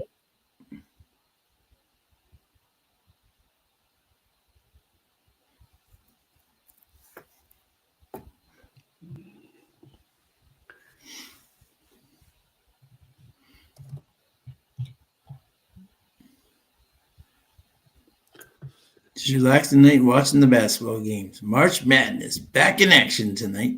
Yeah, the real games are tomorrow. Yeah. Hope everyone's brackets are still not all red. There's some more circles than red. Let's see who's winning so far. I haven't seen any scores. You seen any scores, Sean? I can actually give scores right now. Let me help That's out what I was here. saying. I'm gonna pull it up and see who's winning. So yeah, I'll tell you right now.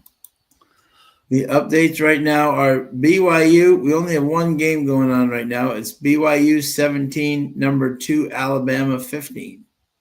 But that is early in the first. yeah, actually, I show it being 21-17 Alabama right now. 21-7. Okay, yep. They must have just updated the score or something.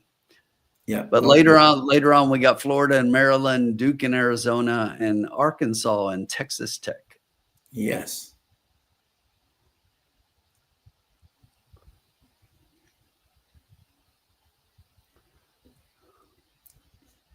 Red Sox with a big win.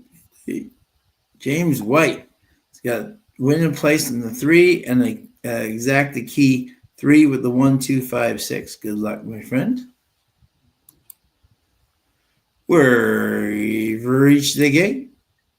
Colin, that would be next year. They play next year.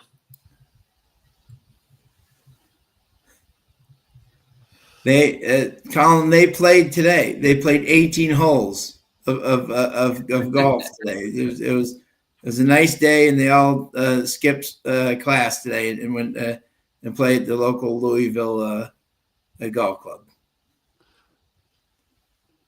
All right, the horses have gotten to the gate. So right now, the 6 horse is your 2-1 favorite.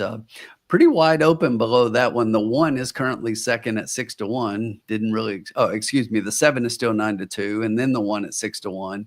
The 2 is 7-1, and the 3 and the 9 are both 8-1. So the 1 horse that we don't have in our trifecta is the 7. We're fading the 7 a little bit, hoping that one finishes off the board and takes all that money with it. Fading my spin horse too. But we want this 1 on top. Let's get like a 1-6-3 or a 1-6-9. That'd be great. That'd be fantastic. All right, load them up. Yeah, all in. 9 is in. Everybody's in. 8 riled up a little bit. Didn't like that. Oh, and the 8 got stuck coming out of the gate. So really bad break by the 8 getting out of the really gate. bad break. And down on the rail, there's the 1 horse going to take the early lead just outside. In second is going to be Keeland. That 7 horse sitting in second. Great Daria is another half length back on the rail in third.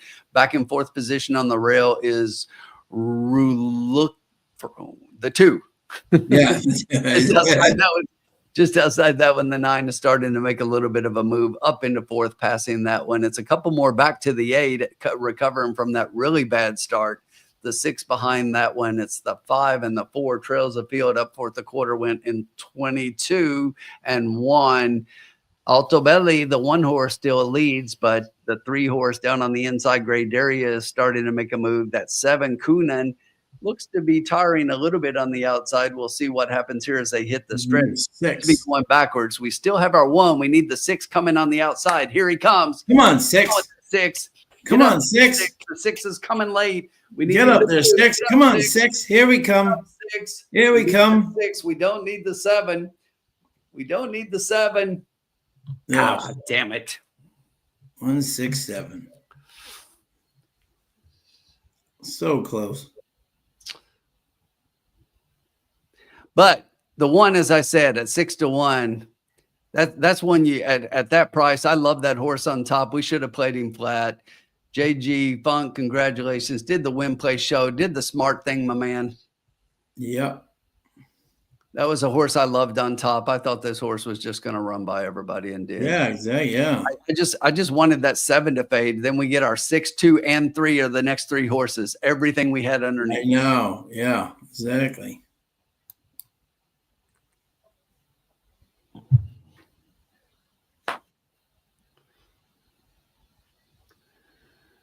Oh, that's the second time tonight in my races, Sean, that I've had 1 horse come in second that split everything I had behind it. I know. Exactly. Inquiry on the 7 coming down. Yeah, exactly. Yeah, exactly. Right. Exactly. So close. I know, Jonathan. So close. Yep. You know what they call it when it's close? A losing ticket, Sean. Yeah. We're still good. We still got $72 in the bank. Oh, yeah. We're doing just fine. Yeah. We're doing just fine. Yeah, we're right there. That was not our. Oh, man. I hate when I have a horse at 6 to 1 and don't play it right. I know. And I love that horse. Yeah. Yeah.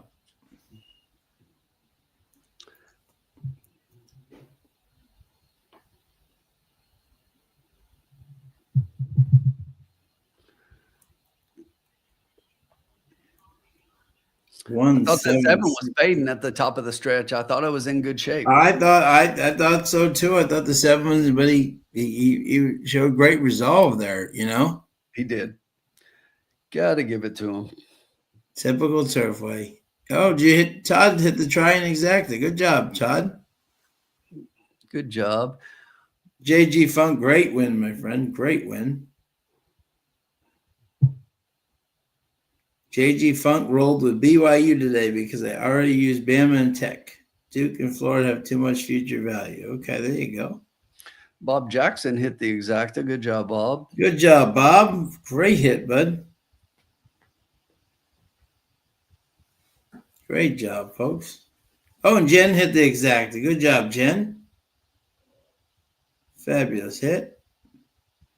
All right, Irene got the daily double for 2203. Good job, Irene. Love to see it. Exactly. Formus has got a feeling the 4 in the next race could be in the money. All right, we're fading the 4. And Kyle was on fire. The try in the key box 1 with a 3, 6, 7, 9. Good job, Kyle. Having a good night tonight. The 1 showing them how, giving them the slip.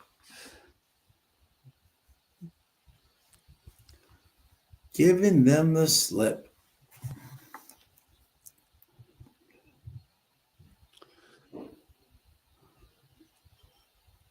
Well, you know what, Sean? You and I didn't cash, but it seems like a lot of people in the chat did. So I'm happy with that. Yeah, exactly. We say it all the time.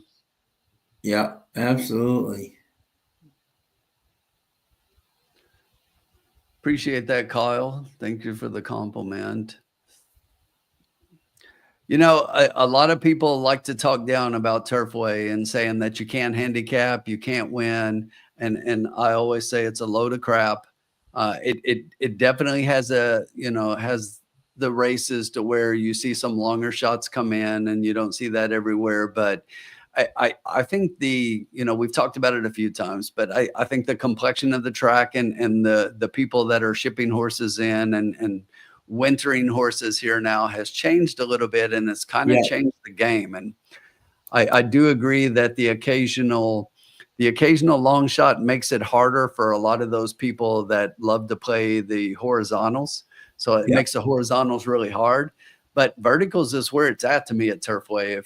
And we've kind of shown that. I mean, we've been right here with the verticals all night long, and that's typically what we do. So I'm glad you're picking up some things there. I think it's a great track. I love playing Turfway in the winter.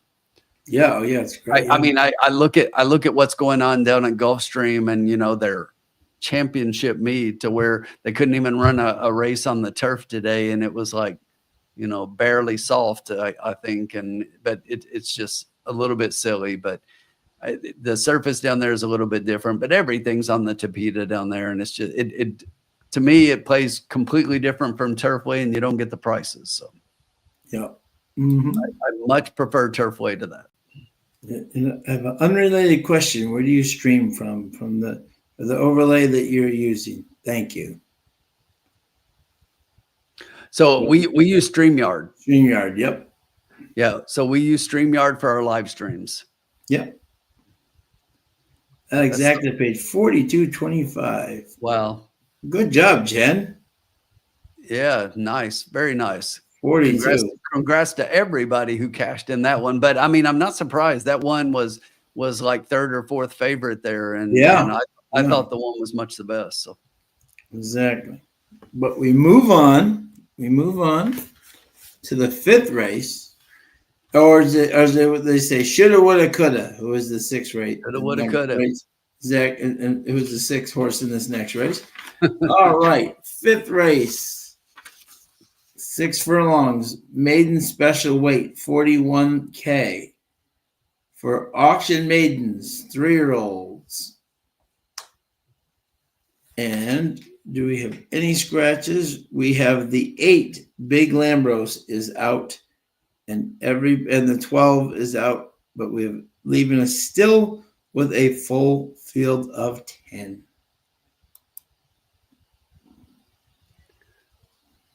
All right, folks, this is one of my plays tonight. I mean, I love the one in the last, but I got another one here, Sean. Yep, go ahead, my friend. All right. So the one suited and booted. We're booting. We're booting. We're gonna play him underneath and hope that he gets no better than third. And Brad Cox and Chaminade, I get it, but I've got a horse here. I got a horse. Here's the thing. If you look at here in this race, we've got several first-time starters, right? This is the kind of racetrack that I really love. And not only do we have several first-time starters, let's look at the ones who have raced. So obviously the one is currently sitting as your 6-5 favorite as a result of the fact that he's the only one that's shown anything in a race. Yes, right. That first time out at 6.5 furlongs, he closed late in that race to get a nice second, beaten 2 3/4 lengths. So that's why he's a favorite in here. The other horses that have run, the 4 Tap 'em Out has a 10th place by 23 lengths and a 5th by 11 3/4.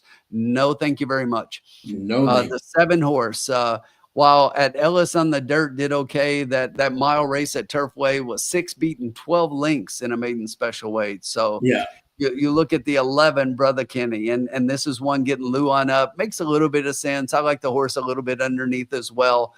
But this is a kind of race to where when I see that there's nobody that's a real standout in the horses that have a race, Sean, I'm looking for first-time starters, and I got one.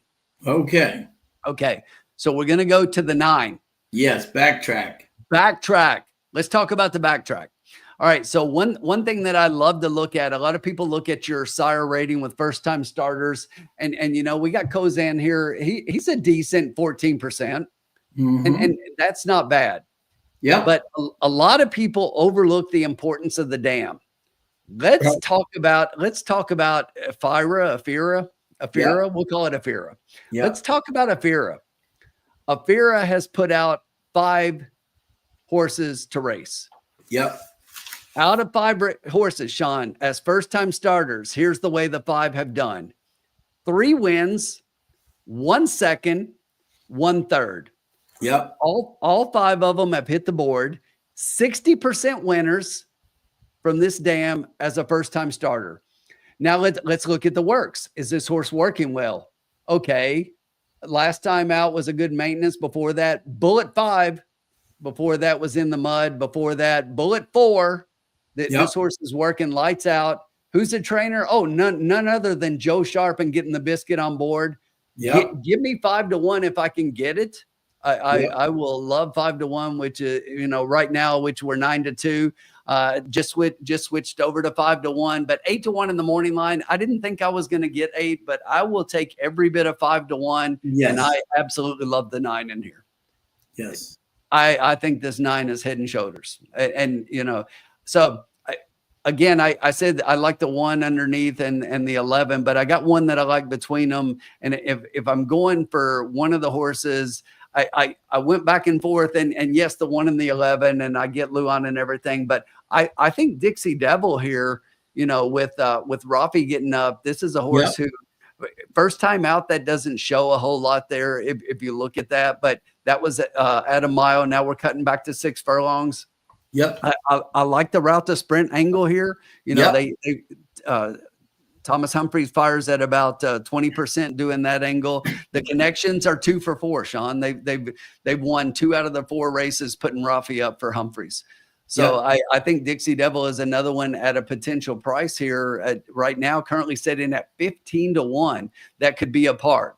Now, the way I would play this, and you go and obviously it's your race, but to me, if you guys are looking out there, this is a kind of race I'd try to hit me a try, and I'm going to key the 9 on top, and I'm going to play a 9 with a 7 with the 1 and the 11, and then I'm going to back it up with a 9 with the 1 and the 11 with the 7. Yep. But this 9, look, 60% dam putting out first-time starters. Come on. Yep. And all 5 of her foals have been in the money first time starting. Yep. There you go. Yep. All right, Tim. Hit the button. Wait, Dennis, please tell me you didn't pick the 9. Oh, don't hit the button. If Dennis picked it, exactly. Don't hit the button. Fade the button. Who'd you pick, Dennis? I got to know. Inquiring minds want to know. Who did you have? If Dennis picked the 9, we got to reevaluate. We got to rehandicap the whole race. The whole car is exactly. Yep.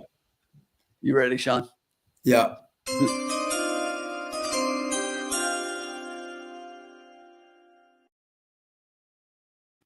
We are back on the same page, the same top 4. I'm going to do a $2 exacta key, 9 with the 1, 7, 11. I like it. Yep. $12.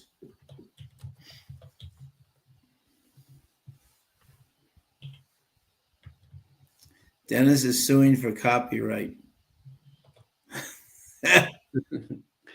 Come on, Dennis. Did you really have the damn stats? Did you really look at the damn stats, and that's why you were picking it? Come on. Talk to me, brother. Christopher D'Souza likes the 2 to win in place and the 2, 1, 5, 11 exacta try box. Good luck, Chris. Thanks for joining us as always. 170 in the chat tonight. Love to see it. So I got to see Keeland just come up on screen. I want to see if she picks a 9 anywhere.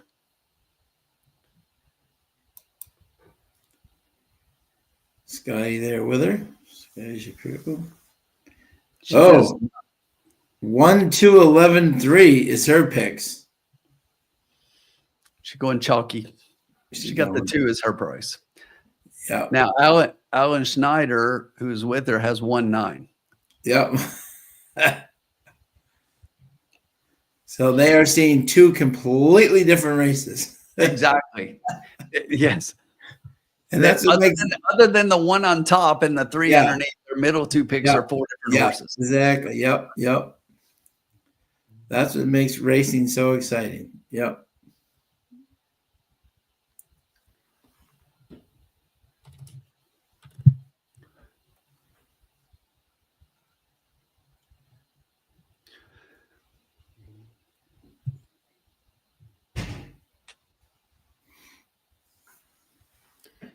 Yeah, the works are solid for the 9. I like the works. I like the connections. I like the Dams record. It's just like whole lot of things I like to see for a first time starter kind of line up for backtrack here for me. Yep. And Bobby D's got exacta box 3941 and winning the 4. Good luck, Bobby. Yep. Mike T definitely the 5. Yep, for sure.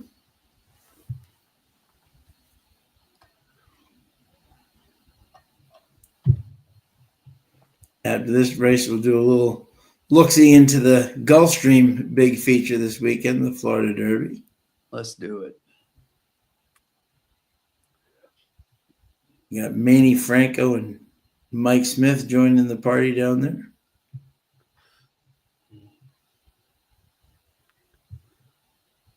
I'm calling my lawyer. They'll be in touch. Yeah, Dewey, Cheatham, and Howe is his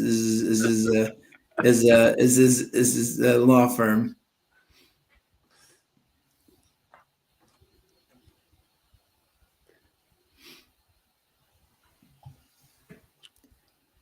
The grade 1 Curlin Florida Derby up next. Yes, sir. For discussion, that is. Exactly. Yep. And we got 12 minutes to go, so we can actually do a little bit of that right now. The horses aren't even on the track yet. Race 14 on a 14 race card on Saturday. Yeah, I know, huh? It's craziness. This is first great. race at 11:30 in the morning. I know, huh? Can't beat that with a baseball bat. Sean, I kind of dominated the discussion and went over the field and talked about it first on the last one. I'll let you talk about this one and I'll add in. Okay, yeah. This is an interesting race for me, the Gulfstream. This is one of those races where, Tim, exactly, you put the words right out of my mouth when I was looking at this race, and they said, okay. At first, I'm like, okay, if Sovereignty doesn't beat this field, what are we doing? You know what I'm saying? Like, when I was looking at it, but then I looked and looked a little further, looked a little deeper. Said, okay, we got some interesting horses here that maybe, as you said, aren't known. You know what I'm saying yet, but could definitely have their name known after this weekend. And definitely, I mean, without a doubt, it all starts with Sovereignty on the outside. No doubt, Manny Franco takes over for Junior.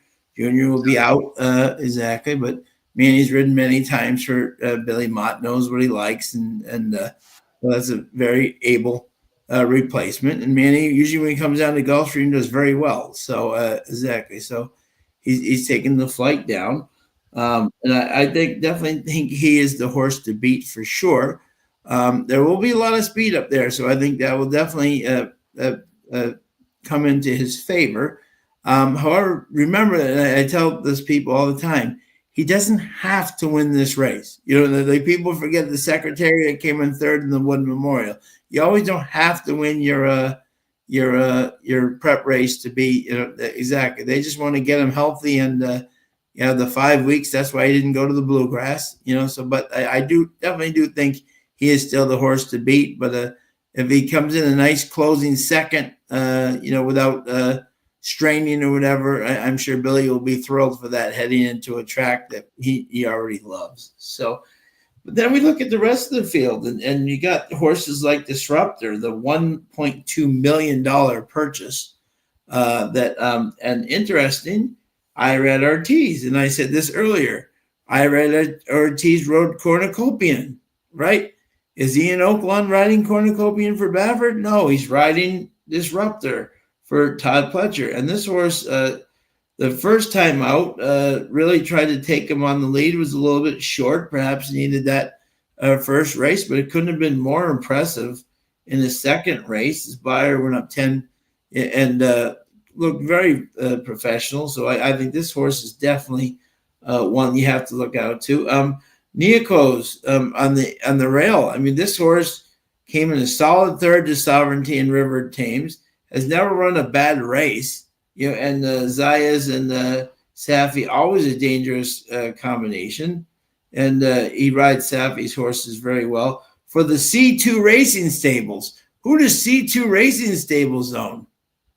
Oh, I think that would be the horse.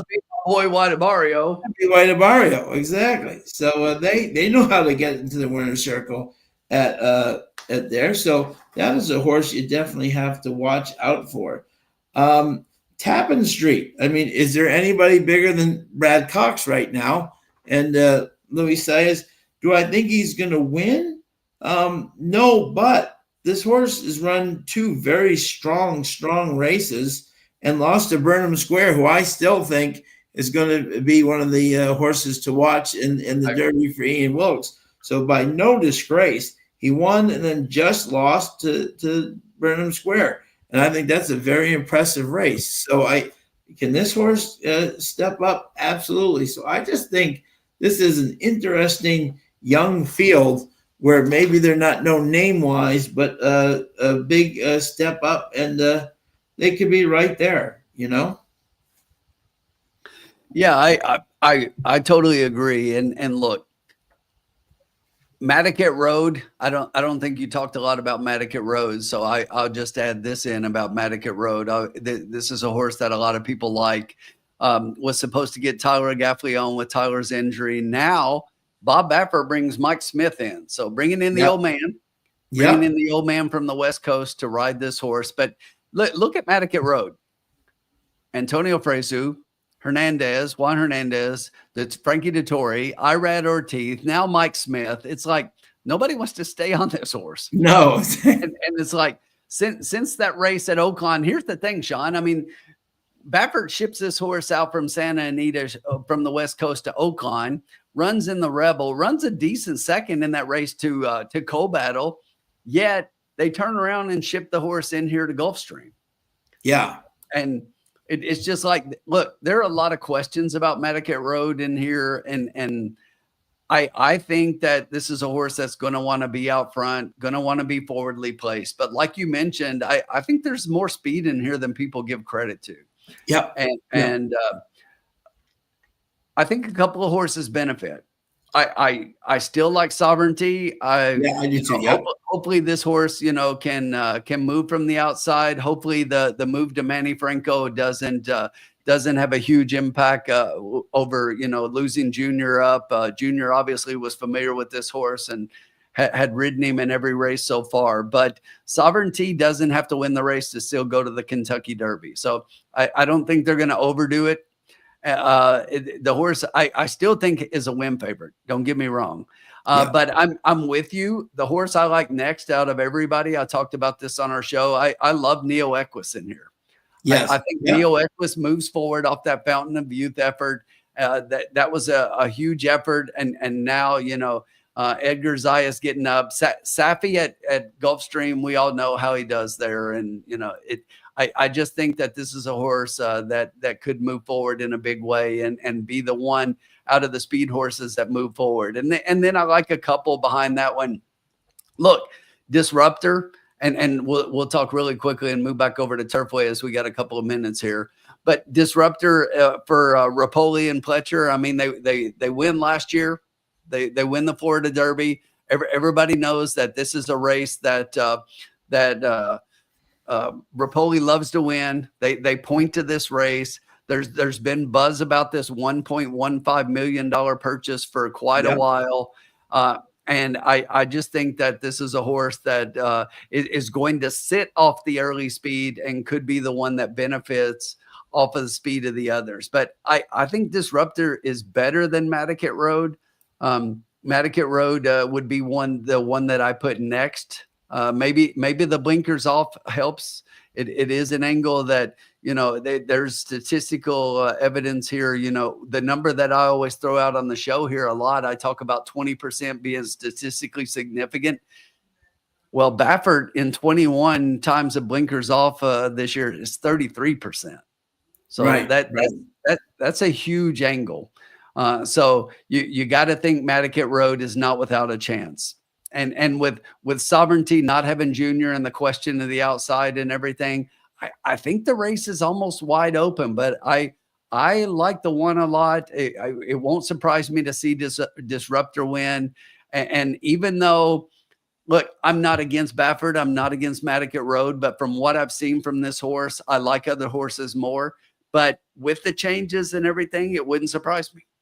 Yeah, right, exactly. But I think they're all horses with a chance. So it's going to be a great race. I think it's shaping up to be a really good Florida Derby, and that's why I talked about early on when I first looked at the horses in here. I'm saying, well, this race has nothing, to hold up to the Arkansas Derby. But the more I look at it, and now, after the injury to Junior and the injury to Tyler, now we're looking at a totally different race, and it kind of shapes up differently. So it's definitely going to be interesting. Yeah, absolutely. Yeah, and here's the best thing about the bluegrass being relevant, and I totally agree, is that the Trust the Profits crew will all be there on Saturday, Bluegrass Stakes Day. So come out and see us. It's very relevant this year. Come out and say hello. They made it relevant just because we're going to be there. Yeah, exactly. Couple of connections made exactly when they heard Spin and Riders Up Tim were going to be there. They switched their intentions to other races to come to the Bluegrass. Exactly. Is there any bigger supporter than Keeland? Yes, absolutely. So very true. But yeah, Bluegrass Day is my favorite day of the year. Keeneland's my favorite track. I grew up in Lexington. It's where I learned this game. I absolutely love Keeneland. I think of all the tracks, you can make cases for a lot of tracks being great in their own way, but Keeneland has an aura about it. It has a majesty. It's just majestic. It's one of the greatest places in the country when it comes to this game. So no doubt. Love being there. Love Bluegrass Stakes Day. It's been sold out since the first day that tickets went on sale, but all of the Trust the Profits crew will be there, as are many of the people here in the chat tonight going to be there as well. So we're looking forward to it. And that night we will set up a meet and greet somewhere in Lexington. We'll let everybody know where that's going to be, but we will definitely have a good time for sure. Yes, sir. Absolutely. Yeah, Jen, listen. This is one of the best wagers that people don't play. The Keeland Turf Pick 3. And here's the thing about it. I am not a fan of 20-cent and 50-cent bets. I think that every bet should be probably a $2 base. And I know a lot of people don't agree with me. But it just, to me, the computer wagers are the one that benefits when you make those really cheap. But the Turf Pick 3 is a $3 base wager. And I play this a lot. I actually put out a couple of videos last year. I've had some pretty darn good hits with the Keeland Turf Pick 3, several hundred to a couple $1,000s. So it's a great wager. It's a great wager. And there are usually 3 to 4 turf races a day, and the Turf Pick 3 is always the last 3, whatever it is. Yeah. Tim, have you been to the Queen's Suite? I'm going to say no because I'm not familiar with the Queen's Suite. Oh, you're talking about the Queen's Suite at Keeland. No, I definitely have not. I haven't even been in the clubhouse where, my friend Sean got in without a dress code last year and like nobody, they wouldn't let the Queen in there out of dress code yet. They let Sean in. Benny Betts, how are you?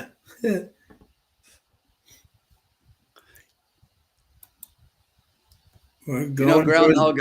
A couple of times when I go to Keeland, I've been to the restaurants, but to me, it's not even the best racing experience. I typically don't even get grandstand seats. I like general admission only because I don't sit down. I want to be at the paddock, see the horses, go place my wagers, go out to the track and watch the race, then go back to the paddock, and then lather, rinse, and repeat every race. So that's typically what I do. And they're off. All right, we are off in race 5 at Turfway. The 4 gets out to an early lead, got about a length lead over the 9, who is just inside the 10. Cardinal Union to the outside of that one. Down on the inside is the 1 on the rail, currently moving up into 3rd position from 4th. The 5 is currently sitting back in 5th. It's another couple of lengths back behind that one to the 3 horse. The 7 is back behind that one. Trailing the field right now is the 2 and the 6. Up front, the quarter went 22.1. Tap them out. Has the early lead. And here comes our maiden backtrack on the outside with the move. Looking good, looking strong. Down on the rail, suited and booted. That's the 1 horse. It's a 7-5 favorite. Come on, back you behind two. those, you got other horses starting to make a little bit of a move. But as they hit the top of the stretch, come on, 1. backtrack. Come on, 1. Keep going, 1. Backtrack. Come on, 1. Come on, 9. 1 suited and booted on, on 9. the rail. Keep going. 1 and 9, Keep 9 going. and 1. Come on. The 3 St. Get John's the is 9 coming going. on late. 9. Come Hold on, 9. Get there. Oh my goodness. Jeez. Are you Come kidding on. me? Come on. How close can we be without not winning? That's ridiculous. Are you kidding me?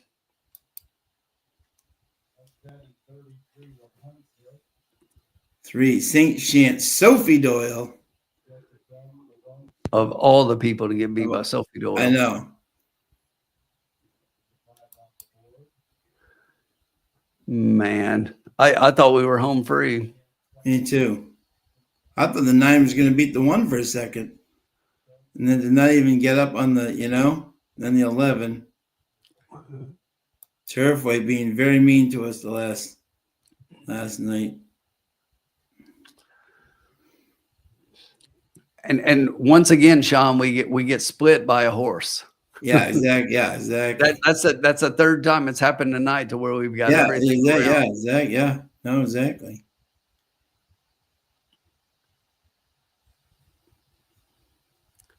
And it was 1-3-9-11. So we had all the other horses So once close. again. Yeah.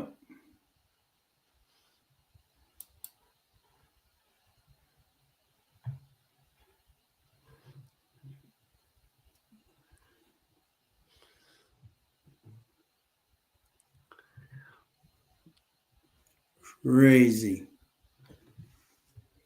You've been so close tonight. Just keep getting split by these horses.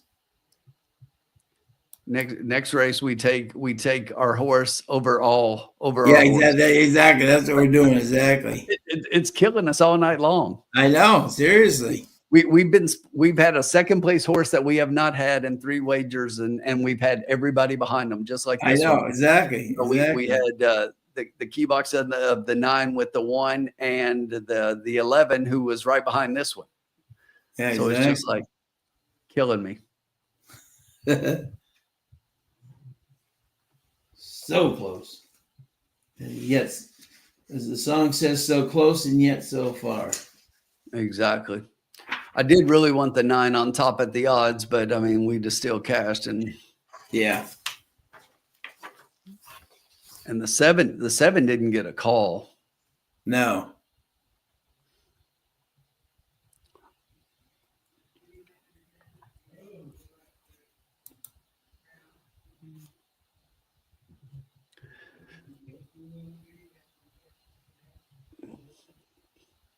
Hey, Sean, while we wait for this one to go official, I'm going to get a quick refill. No, absolutely. Exactly. Yep.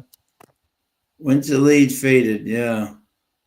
Yeah, the 4 wasn't exactly. Yeah, the 4 wasn't. Yeah. Yeah, Oakland is great. Oakland's a great track. They do a great job out there. How good is Matt Dinnerman? Matt Dinnerman's great. We got some great announcers. We got Tony Callow. Love him. He's the best here at Turfway. Matt Dinnerman, fabulous job. Pete Aiello doesn't get better than him. I mean, just all great tracks. Jason Beam down at the Tampa, Stone up in at Churchill. I mean, so many. Frank Miramati, so many great ones. Larry Colmus when he's in. We just have so many talented. Chris Griffin does an amazing job. So many Great riders. Robert Geller up at Woodbine. Dead heat for 4th. Yeah, no doubt, Marv. Absolutely. He may go in there. Exactly. We just need an inquiry.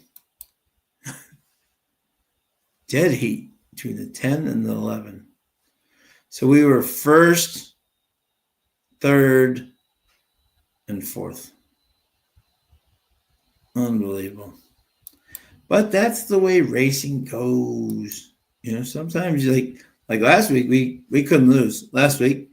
Now we've been so close. We've been thinking it out perfectly, but somehow these horses just keep splitting us. That is what they call racing, right? And if you can't take the heat, get out of the kitchen. And we're still got many races left.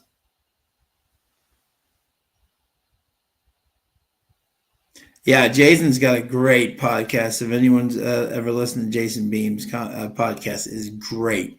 He always has some very good, exciting guests on there, and definitely worth listening to if you haven't listened to it, for sure. He's a great one. So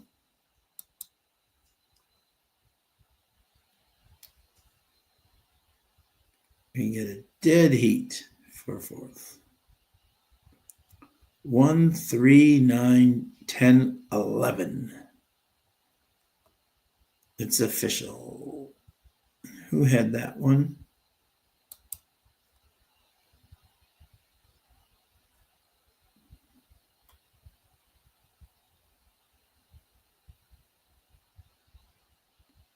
Dennis, you got blocked by the Beamer? Yeah, looking for the back in Oakland meet Saturday. Is Gulfstream card worth investing in? No, definitely worth investing in, Paul. It's a fabulous card. Definitely. Great card. That's one of Gulfstream's best of the year. Definitely invest, for sure. Huge day, Gulfstream. 14 races starting 11:30. Huge fields. It's going to be that's definitely worth investing in, my friend. Definitely worth it, for sure. Like I said, we move on to the 6th race, Undaunted.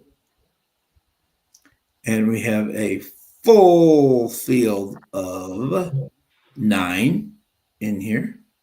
And Tim is going to get us a win and put us right back on the winning trap here. Let's do it. Absolutely. And let me read the conditions here for everybody. The 6th race is a mile. Optional, claiming 40K. Non-winners of 2. Purse, $84,000 for 3-year-olds and up. And we have a full field here, Tim, which should make it interesting for sure. Rick, I am definitely not. I am, one, I'm not a sports bettor, but 2, I never would bet my own team. Yeah. If anything, I've always said that the best wager is to bet against your team. Yeah. If you lose the wager, you're happy. And if your team loses, you win money. There you go. See? All right. Here we go, Tim. I like it. We even got an Army officer. We got an Army officer and an Army officer. Yeah, it's like I saw that horse in this field, Sean, and I was like, what the heck is going on? Yep. But we got the Army officer here. Brad Cox and Geraldo Corrales. Okay. So is that my top pick? That is the question. And the answer is unequivocally no. He is not my number 1 pick. Yeah, my number 1 pick is the 4, First Strike, who right now is 8-5. So suddenly I'm not alone here. I thought on my video, maybe more people watching my video than I thought, because he's 8-5 here. The Biscuit and Paulo Lobo. These two are 14% together. I love the fact that this horse won by 5 lengths since he's been on the poly track. He ran a fifth back in the day, and now a very impressive one by 5 lengths. Got up to the optional 40 and just came flying down the stretch to who? Mercante, who was one of the favorites. Phone's ringing, dude. Thank you, Donnie. Exactly. Never gets old. Go ahead. I'm sorry, Sean. Love it. Exactly. So that is my first pick. Hold on, let me get my phone to ask who the second pick is. That's Colin. Colin's faxing his picks again to me. Colin, what did I tell you about faxing my picks? Exactly. My second pick here on the Fax Network is the 2 Event Detail. If you look at this horse, right, Rafi Hernandez gets back up. This horse has run 3 times at Turfway. He's come in second. He's coming first. He missed second by a nose, and he gets Rafi Hernandez up aboard here. And I think this horse is just OXO equine. This horse ran a huge race to Racecraft, just missing, and was just full of run. And I think versus the shorter field, I think he's going to have even more. I'm shocked he's 9-1. I thought he'd be like 9-2, but it's early. But I really thought this horse had a real chance. And my third pick is number 7, Army Officer, who obviously has run well at Turfway. But if we notice in his 2 races at Turfway, has come in first, second, and third. So he has run well, but hasn't won every one of them. So I used him in my third position, trying to beat him, thinking the 4 would not be 9-5, but which he is right now. But I am 4, 2, and 7. We're in trouble, Sean. We're in big trouble. Yeah, it was like I saw Army Officer here and I was like, what the heck is going on? This horse has been off since Kentucky Downs back in September. They gelded the horse since then. So coming back as a first time gelding here. Does have a really sharp work on the 21st. If you look at that 21st March workout, worked 48-2, 7th and 41 for the day. So really nice. But I'm not sure their intent is to win here. So I like this horse as an underneath play here, more than anything. And the horse that I landed on, like my friend Sean, I went to the 4 first strike. I thought this horse kind of stood out to me. Really closed up, gangbusters, broke from the outside post last time out in a mile. Really was dead last, and then came with a flourish and just got beat by Mercante in that race by a neck. So almost won. Now is coming back, pretty much the same conditions here, and I think this is a good spot. And then I struggled whether or not I was going to put the 7 second or third, and the horse that I was going back and forth with was the 2 Event Detail. So we're on the exact same 3 horses. We like the same one on top with the same 2 underneath. I think Event Detail. But Sean, here's what scares me the most. Yeah, here's the problem. Yeah, that's the problem. Yeah, is that all of a sudden we like 4 with the 2-7, and I look up and Dennis Trusty's got the 2-4-7, and it just means that that can't be the right pick. Kibosh, yep. And we got Dennis and Colin at the same time. So this is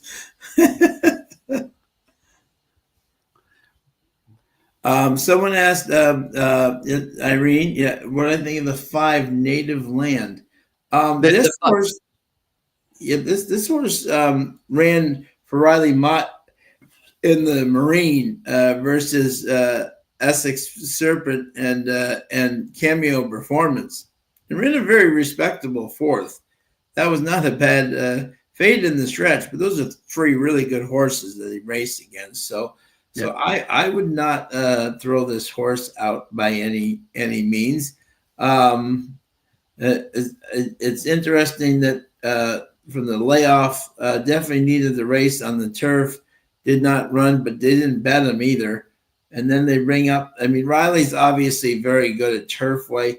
I don't know if Riley sees everything the same at Turfway that he does at other poly tracks, though. He does very good at Gulfstream poly. He does amazing at Presque Isle. But this one, I think, somehow fools him a bit. And he's young, so he'll learn. I'm sure in a couple of years we'll see Riley like acing this track once he gets to know this poly track very well. But yeah, but this horse obviously ran a very big one in the Grade 3 Marine, and if he runs back to that one, I don't see any reason why he couldn't be in your money for sure.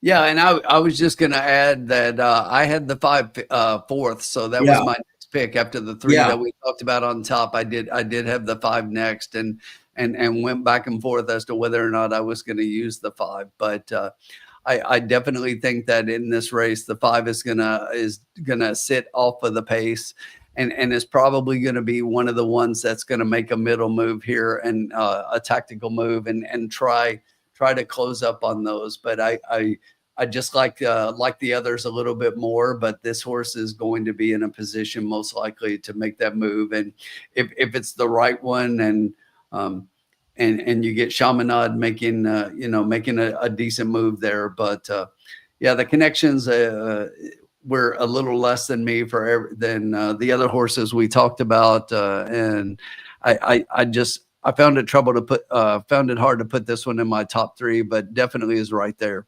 That 23 February Bullet was something else that I looked at Palmetto's when this horse ran a Bullet workout that day. So definitely working well to come back. It was kind of interesting too that this horse came back, had a layoff from August, then came back at Gulfstream in January in the turf and did nothing. And then has been off a little bit and now shows up here at Turfway on the synthetic. So kind of all over the place here a little bit. And I'm not sure that we don't see this one somewhere else, pretty shortly as well. And maybe that's what they're really pointing towards. Yeah, absolutely. Yeah, I think the 7's here for like a tune-up for like a Keeland race. Yeah, that's really possible with the 7. That's why I said intent. It's so hard to judge intent sometimes. And yeah, and I just look at Army Officer in this race, and I'm like, I'm trying to figure out why this horse is here.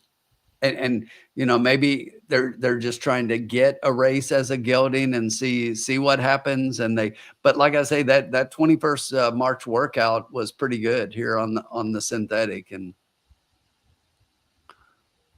But the horse has not run since being gelded and has been off since September. So needs a race. Probably does show up at Keeland. Wouldn't surprise me at all. Exactly.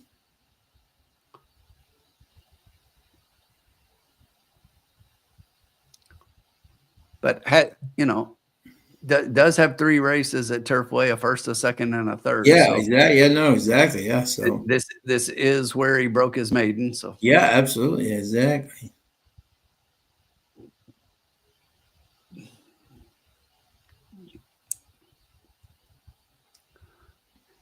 Sean, we're in real trouble though. Guess what Caitlin's got? 4, 7, 2. There you go. It's like we're all on the same horses here. Yeah. I really thought though that Army Officer was going to be the top pick for most people. Yeah. Yeah. I thought I had something with First Strike. Yeah. And everybody's on the horse.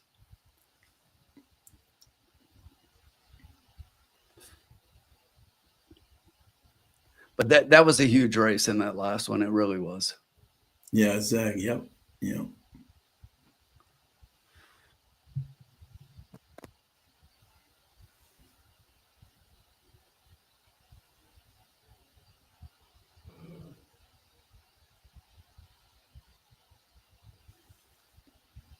Horse is getting ready.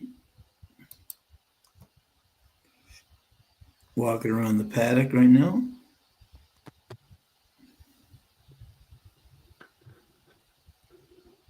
They have the same top two, the same three. Yeah, Top three is it. Yeah, 472. So I mean, they both got exactly the same thing you and I have. 472. Yeah, JG Funk has got 346 exact the box. CB says the 5 clearly gets the lead here. Race 6 is the best send jockey at the track.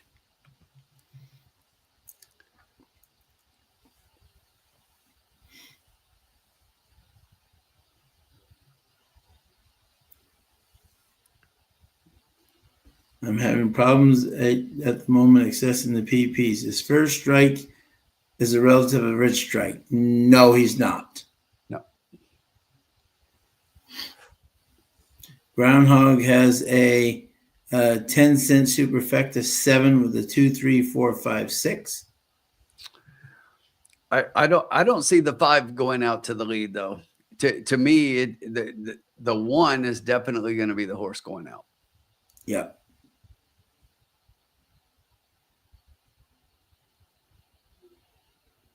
This 1, especially on the rail, this 1 is coming out flying, especially with Lou on. Oh, no, yeah. Oh, good, Irene. Fantastic. You interested in the first stroker ace and a gelded army officer? Yeah, I'm fading you all. I'm going to show in the 5.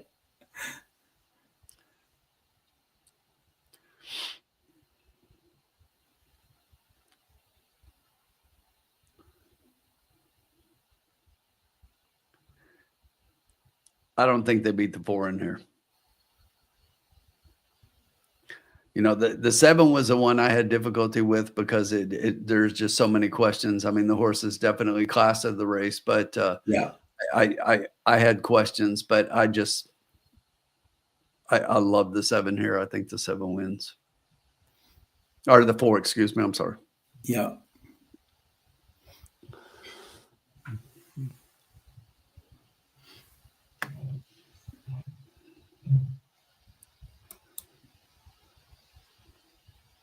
They're on the track now. 2 looks sharp. I missed the 1. I wanted to see the 1. Take me to church. The 1. Yeah. To me, that's the speed for sure. Yeah. I think Luan and that horse go out quickly. 4 looks really good. Shaman could be out there too with the 5 native land. Yeah, but it was like I was saying. I think the 5 is definitely going to be the tactical move. I think the 5 sets off. I've got the 5 as being tactical with the way the potential speed and everything else of the 1. So we will see. So as a matter of fact, let's look. So. And then I think the 8 will also show tactical just off early on and Army officer as well. Yeah. I expect the 4 to sit a little further back and come later. And we'll definitely have the most speed and rolling in the stretch with the 2. Yep. That's what I think. Yep. The 2 will definitely be closing with Rafi up as well. Yep, absolutely.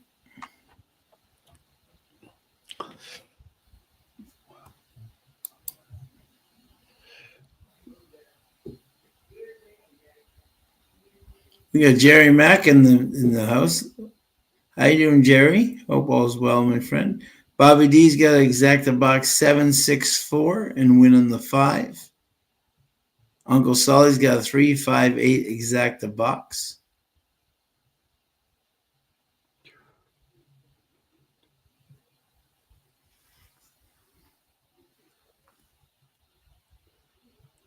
Villain.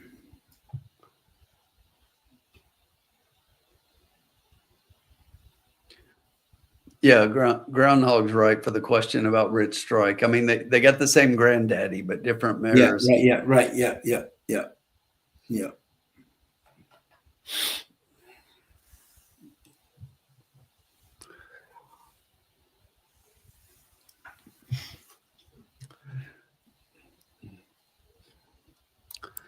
Colin Sheehan What's the bomb, Colin? What's the bomb?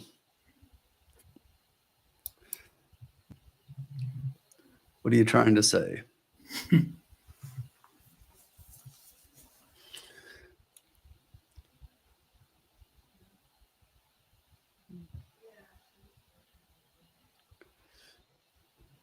See, here's an interesting angle too for the people that I like to look at here.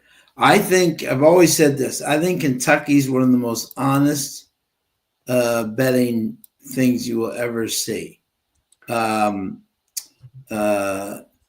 terms of like their exactas, their doubles, like you mean, like, you know what I'm saying? Like some places they'll be up and down and all that stuff. Kentucky's one of the most real. I think they bet with their minds and their hearts, you know, but they bet correctly, you know. And if I'm thinking the 7, and there's Ryan Gallivan, my boy from Boston. How are you, buddy? This is an interesting thing. If you look at the pick 3s here, which I find interesting, I would have thought the Cox horse would be prohibitively lower than everybody else. And if you look at the pick 3s right now, the 7 is 44, the 4 is 48, and the 2 is 55. They're not far off of him. Even the 6 quadrangle at 77. That I thought with the 7 that would be a little bit lower. You mean in terms there'd be more of a difference between those two, but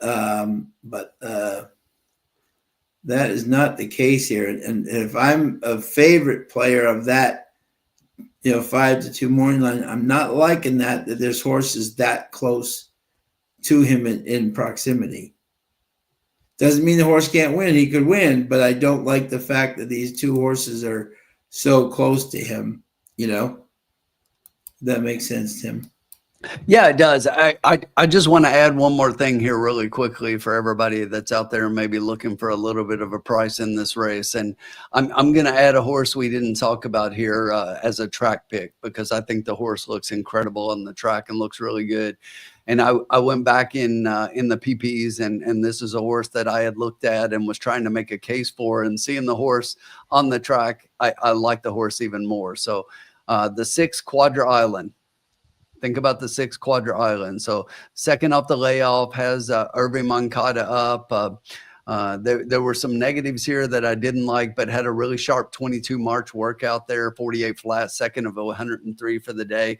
Looks gangbusters on the track. So one thing I'm always, when I'm looking for track picks, somebody that kind of stands out physically, that looks really good on the track that we hadn't talked about right now, that is the 6 Quadra Island. Yeah. By the way, this is very huge here, Dennis. By the way, just want to say, if you hit anything Saturday, throw a few dollars in race 4 at the Meadowlands. All proceeds from the betting in that race go to Hunter Meyer's family, and that is so. If you are betting, you know, if you do well at Gulfstream or Oaklawn, please put a couple of pesos on race 4 at Meadowlands at Saturday. All the proceeds from that race will go to Hunter Meyer's family. Hey, really quick, Sean. So Yep. just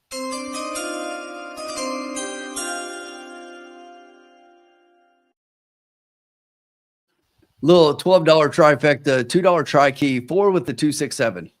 Love it. We're going to play the 4 on top. I still think First Strike is much the best here, and any of those underneath 267 in any order, that's what we're going to play. Love it. But that 6 looks really good. It looks very good. Yep. So something I'm always looking at when I say let's check them out on the track before we make our wager, Sure. and just kind of checking the post parade and everything. And sometimes somebody just stands out physically, and it's just like I got to include that horse. Yeah, absolutely. Oh, absolutely. And his pick 3 is not that far from the 7, you know?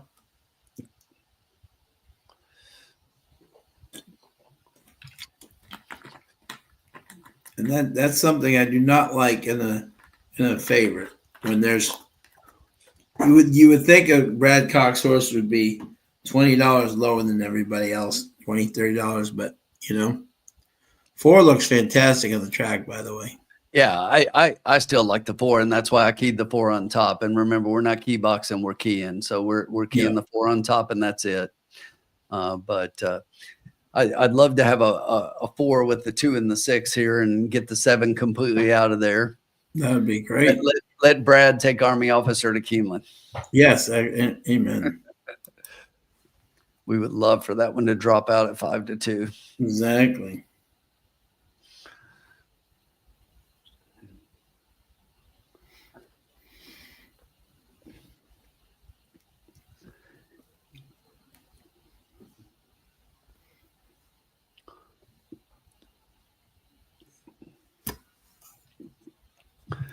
Zero minutes, and we're headed to the gate here. They're just coming up behind, starting to load. The 4 is your 9-5 post time favorite.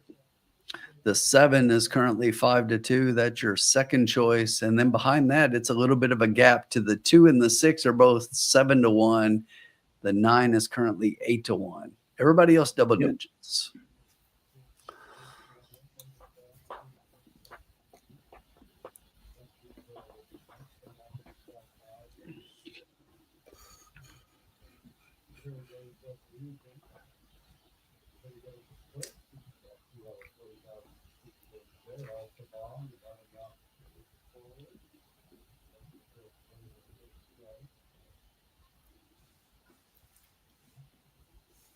El Kabong back in the day used to be was supposed to be the big horse coming up. You know, he's really gone backwards. For sure. All right, we're all in the gate on a pretty even start. Outside horses show the early speed, and down on the rail, there goes the 1 horse. That's the one we anticipated with Luan being up, Take Me to the Church, taking him to the lead. Saint in the City currently sitting outside in second. Down on the rail, that's Native Land in third. Army Officer currently in fourth. It's another length and a half back to the 8 horse. The 3 is on the rail in 6. In between horses, there's the 4, the 6 to the outside. The 2 can see them all. The quarter 23-2. Take Me to the Church leads Saint in the City. Still Native Land down on the inside. Army Officer starting to challenge that one for third. Up on the outside, they've still got 3 lengths to the 8 back in 5th. Up front, Saint in the City as they approach the half. The half goes 46-4. They are flying up front. So Luan has still got a hold on Take Me to the Church. The 9 is starting to close the distance, and here comes Army Officer trying to circle him 3 wide. The 5 is following those, but staying down inside is going to have to find room. Here comes Quadra Island, the horse that looks so good on the track. Here he comes, Quadra Island. We need our 4. Where's the 4? We knew he was going to come late. He's got a lot of work to do. He's in the back. Come on, 4. Have to circle horses because he's got no lead. Quadra Island, the track pick, and event details. The other one we said was going to be closing. There they are. Once again, we've got 6. We've got 2 of the horses, and the key is nowhere to be found. The Shiza not even getting the 4 remotely involved early. Not at all. And you know, the 4 was right there with the 2. They were both of the ones. The 4 had the most closing power in the race and didn't close it. Nope. Rafi, this horse just loves Turfway. Yeah. But that 6 horse, that was the track pick at 8-1, finishes second. Yep. And I think we'll be looking for that horse at Keeland for Brad. You know, I think that was a race to bigger and better. I don't think that was that was a paid workout. Yeah. If you look, he was in position, and then he really never pushed down the stretch. No. And then that's why I said to people, notice that what do you call that? As I said to you folks, Brad Cox and Corrales and all that stuff. That horse is usually, if Brad Cox is here to win, that horse is going to be $20, $30 lower than anybody else. And those pick 3s were so close to each other, you know, that you knew that they weren't totally. He wasn't here totally to win, because that would have been much lower. Did I hear another harness driver passed away last night? I did not hear that, Ryan. I didn't either. That'd be terrible if. Yeah, we've had enough of that and injuries and everything. No, jeez, yeah. Yeah, jeez.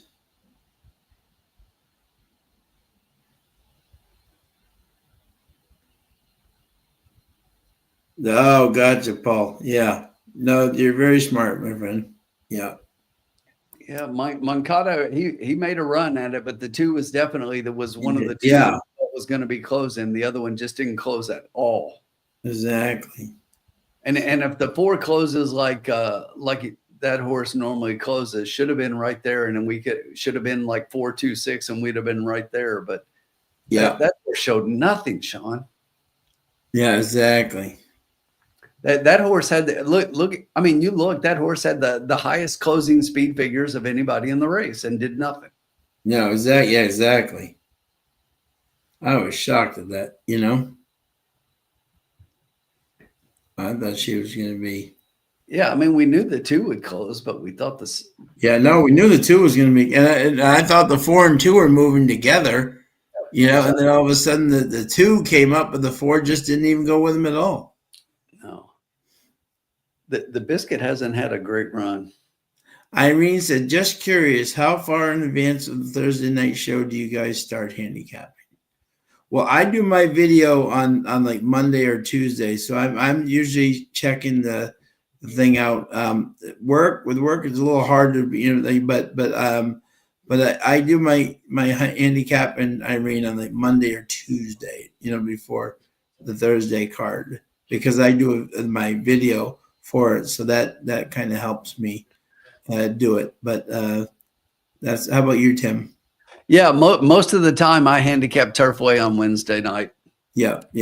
I typically I come home from work on Wednesday night, and knowing that we have the lounge on Thursday, I as I'm doing other things, I'll go through and cap the Turfway card on a Wednesday night. So yep, that's typically what I'm doing, and it depends on the week. Like this week, early in the week, I capped the entire Gulfstream card because I was wanting to put out a video and cap the card, but they didn't put out morning lines till today. That was really late. So I've got the whole card capped, but wanted to put that out there. But it's hard to pick your value horses if you don't have the morning line odds. So you need to kind of have those morning line odds so you can pick those horses at 5 to 6 to 1 and above as your value picks. So that kept me from doing that. But I've had the card handicapped all week, and Tuesday I finished it up, but I was ready to go. No doubt. No doubt. Yeah, I just don't know why they waited so long. I mean, Oakland had their morning lines out yesterday, and yesterday is when I wanted to record that video. So exactly. Yeah, exactly.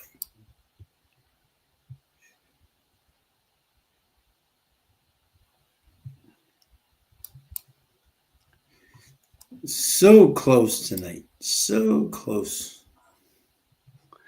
And Irene, I will tell you, I don't mind capping late and even capping as you go. Sometimes I've done that even on some of our shows, because we do have other jobs, and we do this for fun and enjoyment, and but I've capped on the fly as we were doing it. Not my preferred way of doing it by any means, but it can definitely be done if you're still giving it. I've got a quick cap formula and a long cap the way that I look at things, and if I've got the time, I'm typically going to be looking at races and going back and watching other things and trying to get a little more analysis into it. And then I've got a quick cap formula, some quick things that I look at when I'm going to do it on the fly, which I think most handicappers do. Yep. Yeah, I've never believed in that, Irene. When when they handicap one way and then pick another way, that's just stay with what if you put it out there. Like I do picks every this weekend. This week Woodbine Mohawk's off, but I do picks every day. And for me, when they run, and for me to put picks out at like 7, 8 in the morning, and then later and say, no, I like this horse. I mean, that's just not doing the favor to anyone. And that's not the same thing as like I just did with the 6 there, where you see a horse on the track and say, look, everything I said is valid, but this horse looks really good. And you know, there's something to be said to potentially add this horse as a piece. So.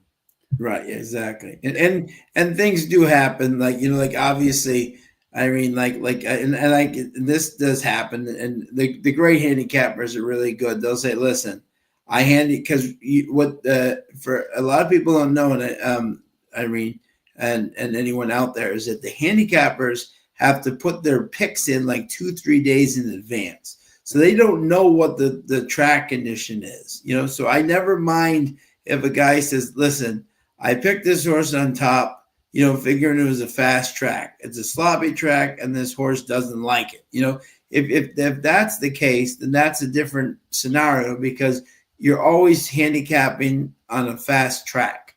You know what I'm saying? So if you put in your notes, the forecast is for Thursday, and then you're good. But I'm saying, but those things can change. But other than that, if you have picks, stick with them.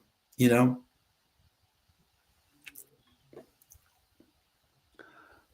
Yep, and then as Rick Johnson mentioned, then you got to deal with scratches and everything. Yeah, and speaking of scratches, coming up in the next race, we have the 3 and the 7 are out. Exactly. And the 7 being out is obviously a huge impact. It's a horse I liked a lot with Luan up, and now that horse is not running. Which one? The 7. Oh, that was my pick. Exactly. Yeah, that was my video. Yeah. And Illini, who is owned by our friend, a huge Wildcat fan, Mr. Howard. Exactly. He just ran this past weekend at Turfway. So this was his second spot if he didn't make it into that race. So that is why he is scratched. But we have a field. Let me read the conditions here for you.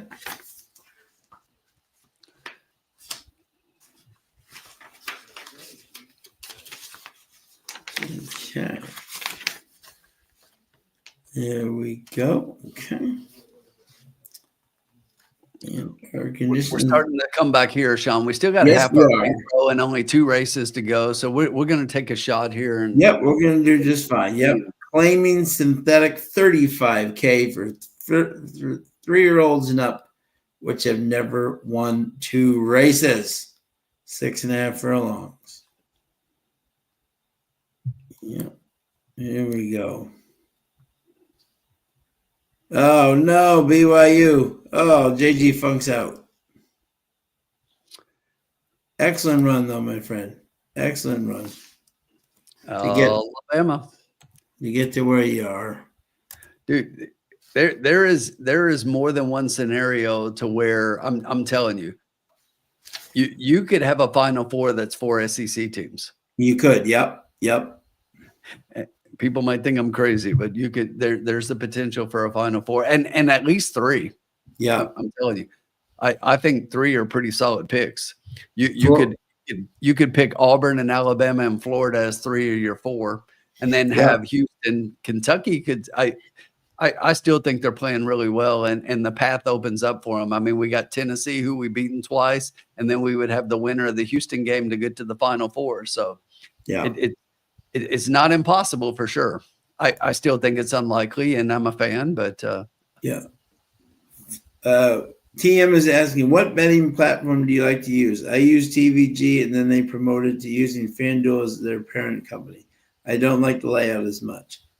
I do use FanDuel, TM. I haven't had a big problem with it. I do like the fact that they have a money back special on a lot of their races on FanDuel, which is I think is really good. They used to have on TVG like 1 or 2 races a day. On Gulfstream, like Florida Derby Day, they'll have one on almost every race, which is pretty cool if you're betting all 14 races and you're coming close, but you get saving some money. That's not a bad thing. But some people like Twin Spires. Which one do you use, Tim? I use ExpressBet. The Express Bet. Okay. Yep. Yep. Yeah, I've always used ExpressBet. I've tried all the other platforms and everything. And actually, a lot of people don't understand, but like ExpressBet and Twin Spires are actually like the same ownership group. You can't have both. You can switch between them. You can go back and forth, and they'll switch you to one account or the other. But you can't have both because it's the same ownership group with First Technology. But yeah, ExpressBet is just one that I've always used.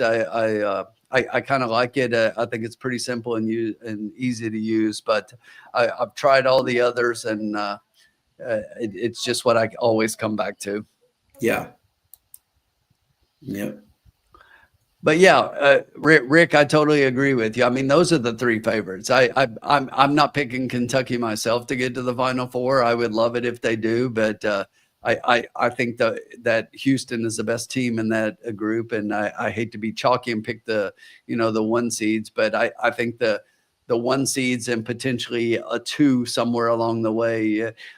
This year, those teams just seem to be a little bit better than everybody else, and that's why you don't really have a Cinderella in the Sweet 16 like you usually do. And a lot of people are saying that it has a lot to do, with all of the money deals and the players getting paid, and I get all of that, but yeah, it is what it is, and everybody knows the SEC was strong. A lot of people don't like it, but it is what it is. Yeah, I'm not very thrilled. My bracket is Florida. I haven't liked the way they've played so far. They haven't looked dominant. You know what I mean? And maybe that's what you need. They're kind of spacing themselves along, but I'm just saying that, You know what, Sean? They came out of the SEC tournament. I've actually got them winning the whole thing. Me too. They came out of the SEC tournament, and I thought that they looked really good. And you're right. They didn't play huge games in both of those, but at the same time, they just find ways to win. They played really good teams. Yeah. Oh no. Yeah. Exactly. Yep. And now that they get through the first weekend, I think they improve. I think you'll see the play pick up, and they're just a really good team this year. I think they're the most complete team of all of them, and we'll see how it goes going forward. But right, Frank Payne is saying, am I reading this right? The 10 horse was gelded today and racing today. I don't think gelded today. I mean, I wouldn't say, but it's funny to me because the 10 is a lukewarm favorite at 4-1. Now just dropped to 7-2 right as I say that. Yeah. And as I look at the screen, Sean, both Keeland and her guest Alan Schneider have the 10 picked on top. Yeah, Tom Barber. Yeah, Riley Mott and Vincent Chaminade. Yeah.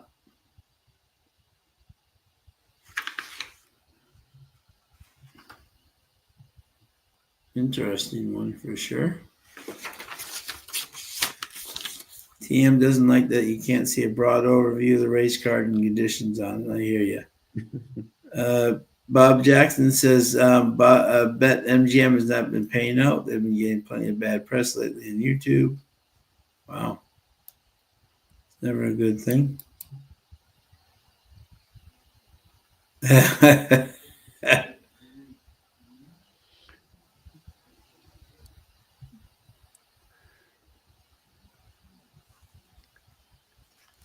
So they are really struggling to saddle this 4-horse here. Explosively, not wanting to be saddled. No, not at all. They don't even have that one in the stall. Bobby D's got 6, 9, 10, 4 and win on the 6. Interesting. Sean, this is my race, right? Yes. Okay. What do you think of this one? This is an interesting race. Yeah. I was handicapping this race. I put I definitely find it interesting. But is one. I thought it was interesting. Yeah. See, exactly. My thoughts exactly. I was on the 9 Perfect Prankster. Ian Hardy and Moncada. I love the fact that Moncada is getting on this horse. I love the race 3 back when he almost won. I watched that. Engel really rallied on the thing. He ran the stretch and saved ground. But those are two tough races for him. I thought maybe coming back here, the horse hasn't run bad. I thought maybe he could get back to that form with Mancada getting the weight, and maybe this horse could be 7 was my top pick, but obviously he's out. But so the 9, I thought the 9 could get in at a price, but obviously he's 7-2 and the favorite right now. My second pick was the 10, Riley Mott and Vincent Chaminade. It's faced a bettor.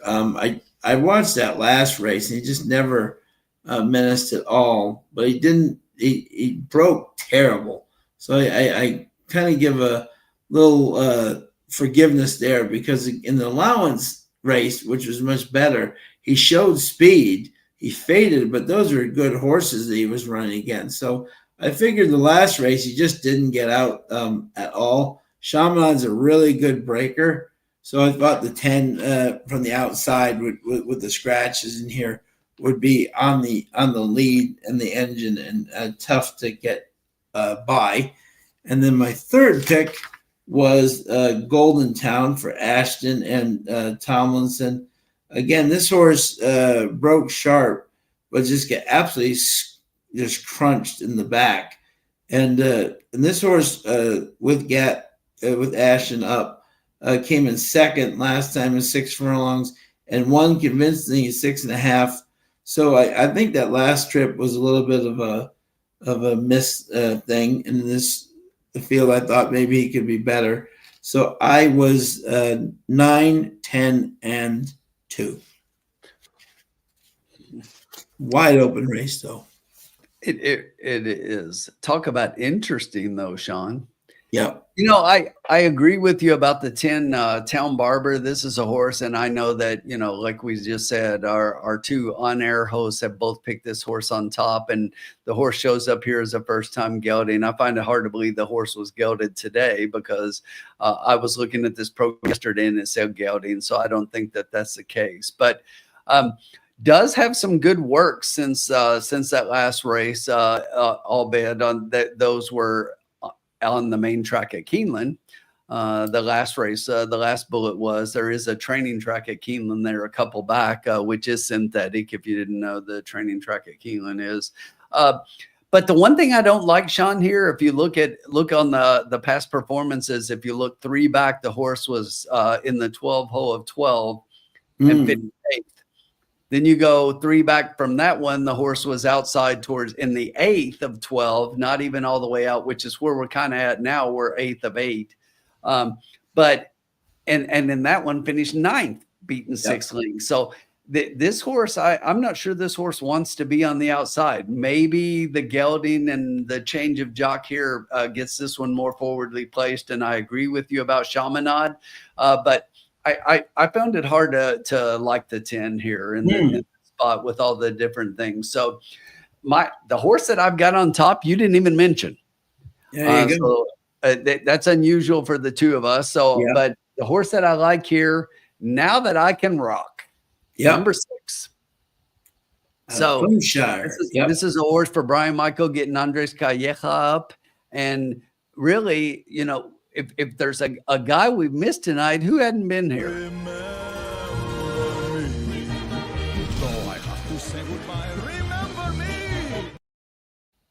We've had Fernando de la Cruz. I know. And you know, so, but Calleja getting up on this one, I like. He's had a pretty decent meet. It's been solid.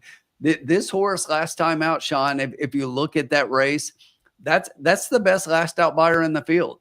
Yeah. And that's an angle I like a lot. And not only is it the best last out buyer, it's the best last out buyer by like 13 buyer speed figures. 11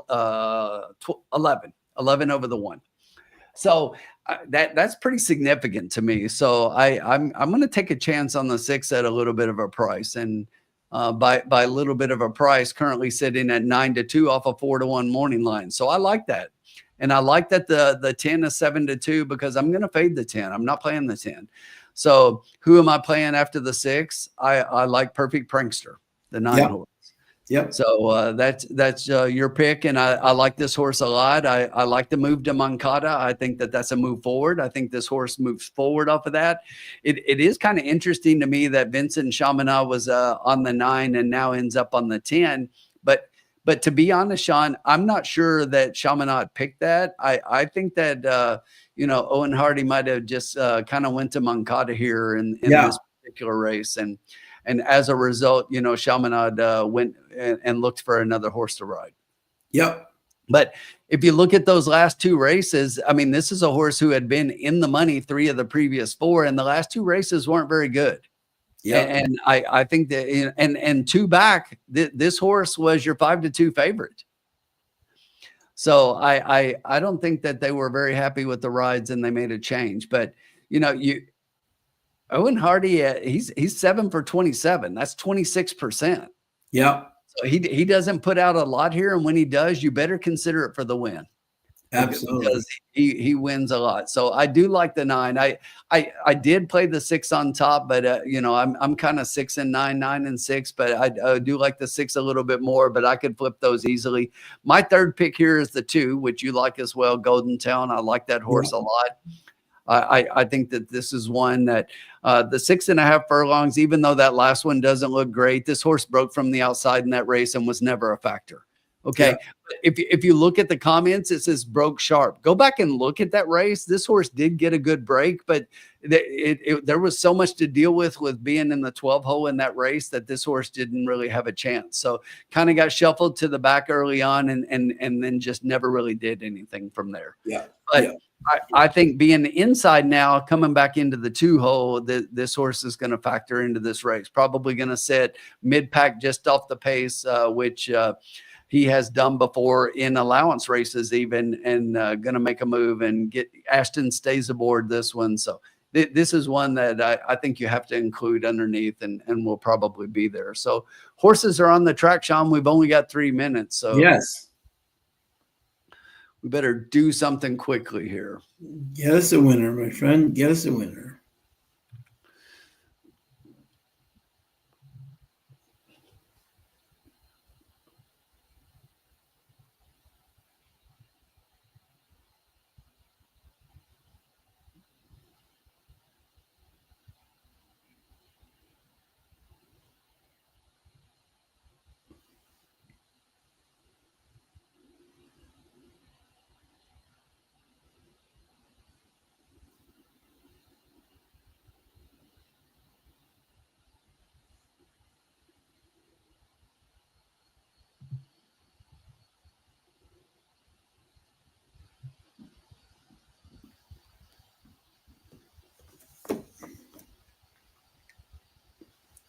An interesting race here for sure.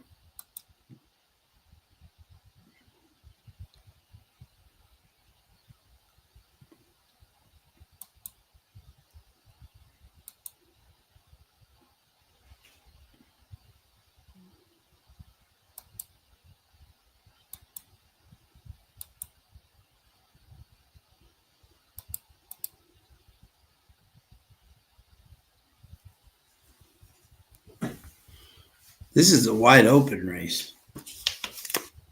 Look at this: 4-1, 4-1, 5-1, 7-1, 7-1, 9-2, 7-2.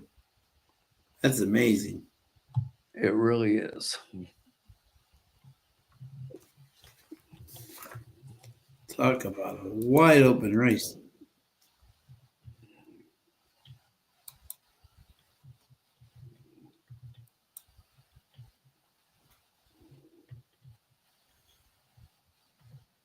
The 6 now, the favorite is 7-2. That's definitely the horse I like the most on top. But I mean, I think you got to respect the 9 a little bit. I think that one has a shot a little bit more than the 10 to me. But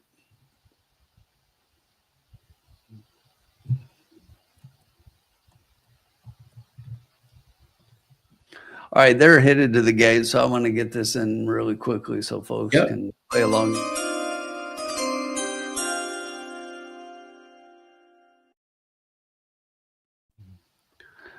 All right, so this one looks a little crazy, and I'll explain here. But we're going to play a $2 trifecta. It's a $24 total wager, but we're playing the 6-9, and we're not just going to box. I think there's an outside chance that if this 10 does do anything, could finish underneath in second, and if that case, you got to have the 6 and 9 in the third as well. But we're going to add the 2, 4, and 10, and I think those are the ones that figure in there. So it's a $24 wager. I think we've got it covered. I think we bring this home. Yep. With one to go, and we could get a little bit of a price because the money's kind of spread here. So I like where we're at. Yep. Frank Payne, we look forward to seeing you next week, sir. I spread on a few here with one in the last race for doubles. Love the one in the last. Okay, excellent. And if I'm playing an exacta box here, I'm just gonna go with the old shoddy bet. Yeah, 6-9 exacta box. Yeah, this is what Vince Watts is doing, 6-9, 6-9 and all. Yeah, and I was close to that, but then I was going to do 6-9, 6-9 in those, and then I added the 10%. But we are off. From the outside, the 10's going to show early speed, as is the 5 down the rail. The 6 in between horses is going to now be second. The 9 is back in fourth. And after that one, you've got a group of horses. It's a 2 down on the rail. The 4 sits outside that one. The 8 is currently back behind that one. And trailing the field all the way in the back is the 1 horse. Up front right now, Bourbon Boss has about a 1 length lead over Now That I Can Rock. It's another length and a half back to Golden Town down on the inside and Perfect Prankster up on the outside. But those are your 4 horses as they hit the quarter and are very fast, 21 and 4. 21 there. Starting to lose a little bit of that lead. Here comes Now That I Can Rock. Following that one on the outside is Town Barber in second. Also getting in move is the 4, explosively a little bit further back. But as they hit the top of the stretch, Town Barber, and that is Now That I Can Rock on the inside, Town Barber on the outside, down on the inside. I can't tell who that is, but up on the outside is the 4. Explosively. And it's explosively. That is explosively going to put a nose in front. It's going to be the 4, the 10, and the 2. Damn it again. Jeez. So close.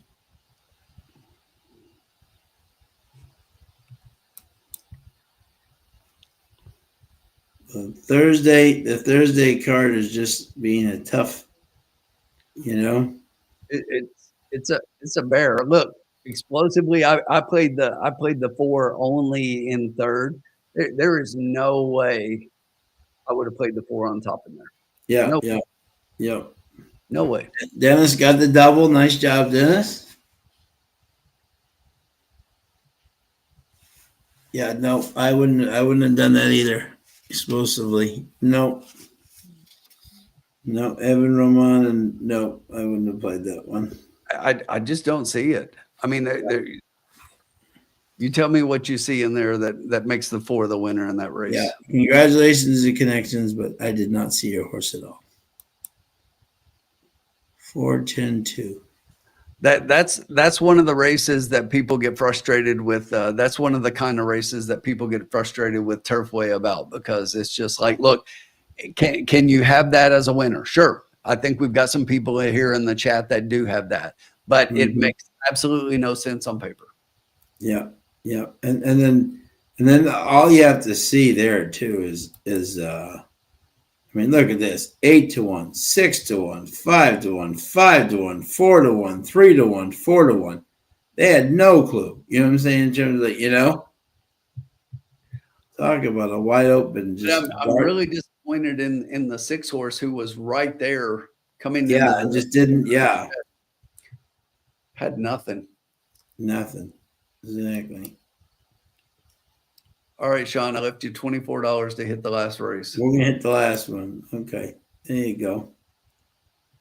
I'll be right back, my friend. I'm gonna come back and we're gonna win the last race going away. I don't doubt it for a minute. All right, so it looks like Irene had the 4 and only in the third spot. That was us, Irene. That's exactly what we had. Jen had the exacta. Trusty had the double. Rick, I echo this 100%.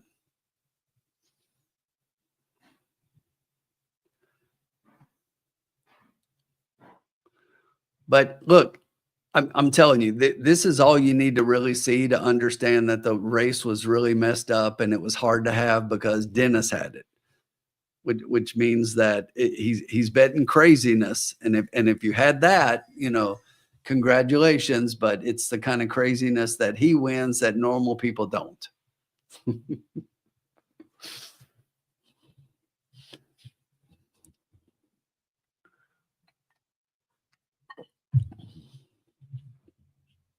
L's down, Dennis. L's down.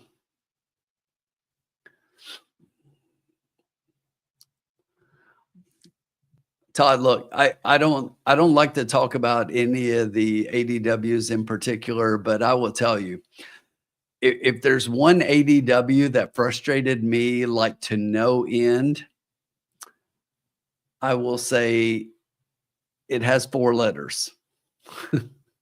And here's exactly what I did. I can understand them putting a hold on your money when you put it into your account, if you like use a credit card or something, but I connected my bank account. I put money in my account when they were running a special that you were going to get, a big match based on your money. And then what good does it do to have you open up an account, add money, which by the way, was taken out of my bank account immediately, which they had. And then they make me wait 5 days before I can touch my money. 5 days that they have my money that my bank doesn't, and they make me wait for it. So after 5 days, what did I do? I withdrew every penny of the money I put in. I closed my account and I basically said, if you couldn't read my lips there, okay. But yeah, it's just like, I was really frustrated. I just don't understand that at all. How in the hell does that happen? I've tried several of the ADWs and I've never had that issue to where they take your bank account money and make you wait 5 days. Explain it to me because it's absolutely ludicrous. I will never use that ADW again.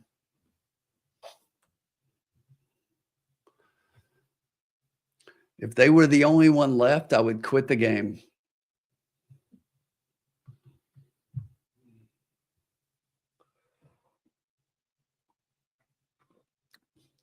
About to do what, Todd? You quitting the game?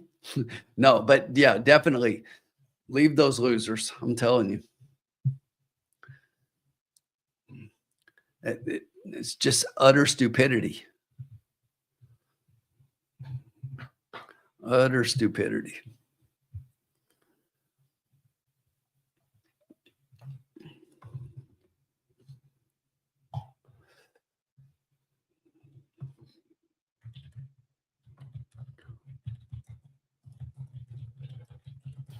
All right, let's get this. There we go. We're talking bad about ADWs while you're gone, Sean. Oh yeah, absolutely. Yeah. I was just talking about my experience with one of them, and that I had to where I put money into my account, which came out of a bank account, not a credit card or not PayPal or not any of that. Those money out of my bank account, which my bank debited immediately. And they told me I had to wait 5 days to use the money. Wow. And they had my money. So at the end of the 5 days, basically I took my money out and I closed my account and I've never used them again and don't ever plan to. Good. Excellent. All right, here we go. Turfway Park, mile 16th, maiden 15,000 for maiden 3-year-olds. Claiming price 15,000. I like a good maiden race. Absolutely. Yeah, Todd, that's the only thing and why I won't even name them is because there are some people that I greatly respect that work for them and do a great job. And Firsty, what's up, Firsty? Hey, Firsty. We will see you next Saturday, yes, buddy. Sir. We will see you for sure, my man.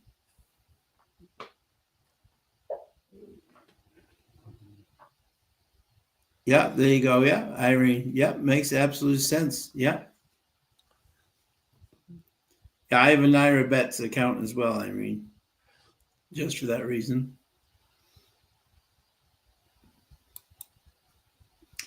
And how long do we have here? Okay, we have 19 minutes to go.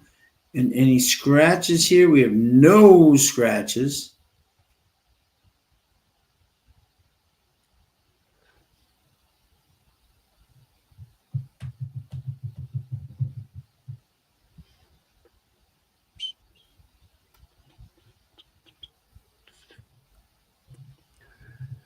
All right, Sean, we'll see what you've got. I'll be interested to hear what you've got there. So, because I've got another one of those picks like I did earlier in the evening.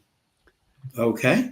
That one didn't pan out for first, but that horse was right there. But the couple horses that I felt pretty good about tonight, we've had right there. I just couldn't put the horses behind it. Yep. And I've got one right here in this race. So I'll just start off and tell you that the horse that I like is Dark Loot. Yes. Number 1. Yes. For William Walden. And Luan. Getting the Axeman, Luan Machado up. Yeah. And here's the thing. You know, I talked about this earlier tonight. So Sean the Dam with first-time starters. Yeah. She's had 2. You want to guess out of 2 how many have won? 2. 2. Right. Yep. She's 100%. She's 2 for 2. I mean, she's put out two horses, and both of them have won first time out. So getting Luan, getting the rail, a horse that has a great pattern of works, has been working out really well. So for connections that have done pretty well, and I just think with Luan up, he's had a good night tonight, a good couple of days. He doesn't have long left. The last race of the night. Let's close it out with a Luan win, shall we? Look. But behind that one, I think the obvious favorite in this race, to me, when I looked at the card, was the 5 Memphis Slim. It's not the favorite right now. The 8 is taking over a little bit, but I think the 5 makes complete sense in here. So we are going a mile and a 16th, and when you look at this horse sprinted first couple of times out, then went a mile and faded. And now we're going a mile and 16th, and you may be like, well, if this horse faded at a mile, why do you like it at a mile and 16th? Because I think the horse is improving. You know, we're coming back at the same level. I think we found the level to where this horse belongs. So we started out a little higher early on. This was a Wesley Ward horse, which got claimed first time out. And then they came back at a much higher level, which didn't factor. And then when they found the level last time out, this horse moved forward. That speed figure puts that horse in this race. So I definitely think it's one that you got to include. And I like that the 8 is the favorite right here, because I didn't like the 8 very much. I was going to fade the 8, and the horse that I decided to pick over the 8, I did have the 8 fourth, but the horse that I decided to pick, I went all the way to the outside. Huevos de Oro, golden egg, Sean, or it could be golden balls, you know, if you huevos. But Gennaro Garcia and you know, great meet. So finishing up a strong meet here. So doing really well. Barbosa's getting back up on this one for the second time out. This one made a pretty decent move in the middle of that race, and then was just out finished at the end. But if this horse moves forward off of that race, which I definitely think that he can, then this horse can definitely factor for a minor. I don't think this is a win candidate. Especially from the outside post here with the 12 and with no scratches in here. So we got a full field. But I do think the horse figures in this race, and third time here at Turfway, third time off the layoff. So I'm going to put the 12 underneath. And again, those numbers 1, 5, and 12, I would add the 8 as my fourth pick, but 1, 5, 12, 8 for sure. Okay. By the way, if anyone is a Jeff Dunham fan out there, I think it's hysterical that they named the 7 Pretty Darn Good, which is named after the way Bubba J, one of his puppets, talks. Pretty darn good, pretty darn good. Yeah, pretty darn good. Exactly. So kudos. Pretty darn good. Exactly. Kudos to that guy who named his horse after Jeff Dunham's Bubba J Fuck. Yeah. Yes, but Well, it was just like the horse up at Assiniboia, and nobody could Jeffafa. Yep, papa. And the guys, they never pronounced it correctly, and it I drove me know. crazy. It Peanut drove would be me crazy. mad. Peanut Jeff would be Papa. mad. Jeff Papa. Did I get you mad, Jeffafa? I was like, In his blue Prius. yeah, exactly. I've been to his show 7 times, and it's absolutely hysterical. Absolutely hysterical. Yeah, he's funny. I like it. All right. We don't even need to wait to see the horses. I have my bet.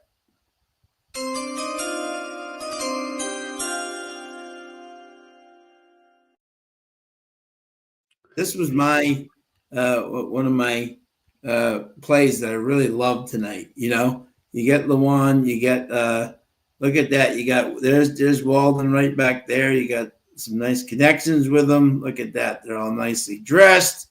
This is what you love to see. They look like they're going to get a winner picture. So I am doing a $2 exacta 1-all. And if we can beat that 5 in second, then we have a great chance at making money. And I think this race, you can beat that 5. So we'll have $2 left over, Sean. Yep, exactly. Yep. So we can do a 10-cent exacta to all 2, but no, nope. But I love. I'm like you. I really, really like this one. I do too. I really do. Yeah, I think this is the and the formula said he likes 12, 5, 8, 3. I did like the 12 a lot. It was my underneath pick. I liked the 12. The 5 was my second pick. So which I thought would be the favorite and now is. So that makes a lot more sense than when the 8 was the favorite early on. Yeah. But Irene, I would love to know who does those notes for TVG. There's this little doubt credentials and chances there for all to see. And half the time I don't see it. So I don't know. I would love to know who does those notes for TVG. But let me check the horse out here because it exactly willingness. Okay. Gets Corrales. Oh, Raymond Handel. Yeah, my buddy coming in. Yeah, exactly. I remember this horse last time. He just like halfway just gave out. I honestly think Raymond's just trying to lose this horse, so he can get because he actually owns it. I think he's just trying to get someone to claim it from him. Exactly. And then the horse until he shows something to me. I know it's great to see Corrales takes the mount again, but he just absolutely just folded up like a armchair last time, and he's going from a mile to a mile and 16th, which makes no sense to me. But knowing Ray's a good friend of mine. I think he's probably just trying to get rid of this horse before he starts Keeland. Yeah, I mean, you look at the fact that he's only had one race here, and it was this horse last time out. Yeah. I mean, right. this is his only runner that he's had so far. And oh, by the way, Sean, owner trainer. Yep. And when you see that and you see the drop like they're doing here, this horse ran, started out in a 50 maiden optional claimer, dropped to 20 maiden claimers a couple of times, was always double digits behind all of those. They bring this horse into Turfway and drop them into 5 claimers. That's a dump, folks. That's a dump. Yeah. And whoever thinks this horse has a chance here, I mean, best of luck to them. If they win, I lose, because I don't see a chance at all here. Yeah, no, exactly. Yeah, slow runner at the fixture for Barn. Yeah, some of the notes. Some of the notes I read are rather comical. I love reading them. Exactly. Yeah. What it should say is Snowball's chance in hell. Right. Sometimes my favorite one, Irene, is I can't quite put my finger on it, but I feel like this one is going to do a big thing. I'm like, okay. Yeah, that's the trainer paying somebody a few bucks to Yeah, say something oh, nice. exactly. So Yeah, exactly. Yeah. So. But I will say that this race is pretty wide open. So there's a good chance here for a lot of horses from a wagering perspective. Yeah. I do totally agree with Sean in this wager. I love the one here. I like the 4-1 price. Memphis Slim at 3-1, I think is still good value underneath. That was my second pick, a 1-5. I did like the 12 on the outside, 1-5-12, and the 8 was my fourth, 1-5-12-8. But I like this one all. Let's see if we can get a price underneath. Yeah. We've been beaten all night long, Sean, in Yeah. second place by horses that didn't factor. So I said I like 1, 5, 8, and 12. So 1, 5, 12, 8 in order. But Yeah. let's get the 5, 12, and 8 out of there. And let's put somebody else underneath our 1. Yep. And let's do it. Yep. Bring it home for the people. And Todd wants to know, instead of doing a 1-all, Sean, why didn't you just do a 1 with the 12, 3, 8, 5, 7, 2 for $4? Yeah. Todd, we're trying to win. Because actually those horses we're trying to beat, Todd. We want to beat those horses and get a long shot home. And it does happen a lot. And we've won with these exacta all bets multiple times. Yeah. Irene says exactly a gut feeling. I have a gut feeling on this horse. That's what the note says. I'm like, yeah. That's a gut feeling too. Irene, that gut feeling is usually salmonella. Alabama has already hit 22 3-pointers tonight, and the game's not even over. Wow. They must be watching the Celtics game films. Craziness. Yeah, they 4:48 left, and they are up 100-81. That's so amazing. right now, with about half of the second half left, Florida is up over Maryland by 10, 66-56. Yeah. Coming up next is Arizona and Duke, and the last game of the night will be Arkansas and Texas Tech. Yes. I hope the Texas Tech Raiders beat John Calipari's ass. Yeah, that's a good idea. Let's do that. We have $2 left. We're gonna put $2 to win on the 1. I like that, Michael. Dennis, McValue meal for $2. When's the last time you went to McDonald's, dude? And first of all, I haven't been in like 15 or 20 years to a McDonald's. Yeah, exactly. You're not getting a value meal anywhere for $2. No. You can't even get a cheeseburger for $2 now. No. Exactly. If you like, I did this one like my tradition, Tim, for Dad and I, since I've been a little kid. Whenever I've gone to the racetrack, right, we always, whenever we start out for Saratoga together, right, we always get an Egg McMuffin, right, and that's always been our tradition. I haven't had the like lunch in like ages. That lunch and dinner there in ages, but it was always our tradition, right? I damn near died when I said I got the number 1, which is like the hash brown. I hadn't had it I only get it when I go on vacation. The guy's like, that'll be $15, and I was like, wow, man, exactly. Yeah. Even McDonald's now. It used to be $2 and something. Yeah, exactly. That was like $15, $16. It's crazy. I don't really do fast food. And when you're talking restaurants like McDonald's, Wendy's, Burger King, Taco Bell, any of those, I can tell you that without a doubt, seriously, I have not been to one of those restaurants in 15, 20 years. Yeah. Easily. No exaggeration. I just don't do it. No. I don't do the fast food.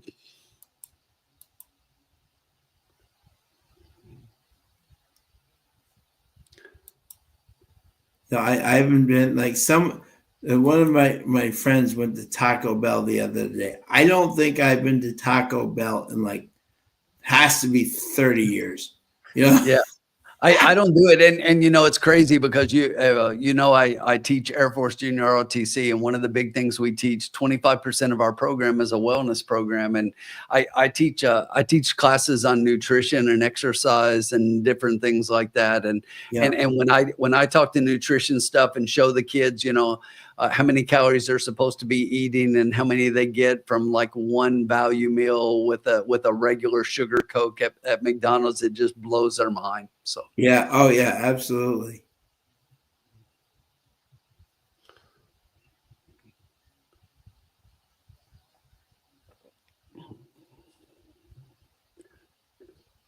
Yep, Rick, you're absolutely right. That stuff will kill you. Yeah, and or even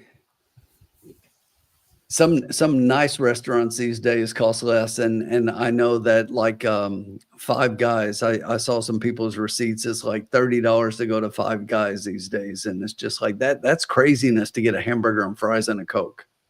Yeah, exactly. Yeah, absolutely. Wendy's still has the dollar menu. Yes, Uncle Sully. On the dollar menu, that's the price per fry. per fry, exactly. Per fry, $1 per fry. Exactly. JG Funk's got a 1-3 exacta box. Good luck, JG. I like the one. Yeah. We like the one. Yeah, exactly. Yeah. And with the 3 at 15-1, we'll take some of that action. Let's do 1-3. Groundhog goes to Hooters to get a burger and a 0-calorie shake. Love it. Yes, that Groundhog. That is why you went to Hooters. I'll vouch and tell your significant other that's why.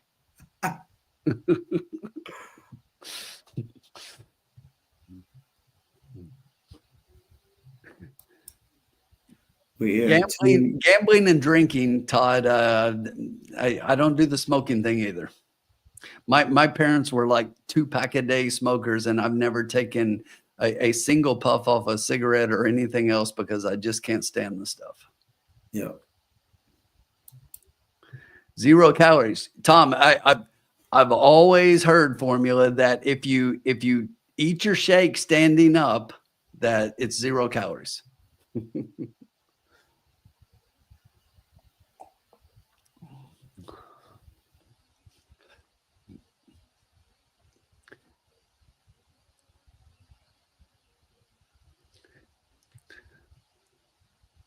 Yeah, he definitely means a different kind of shake. Oh, I got it. Yeah. Oh, I got it. Believe me. And by the way, did you know there's a shake coming and going? Exactly. There's a shake coming and going, Trusty.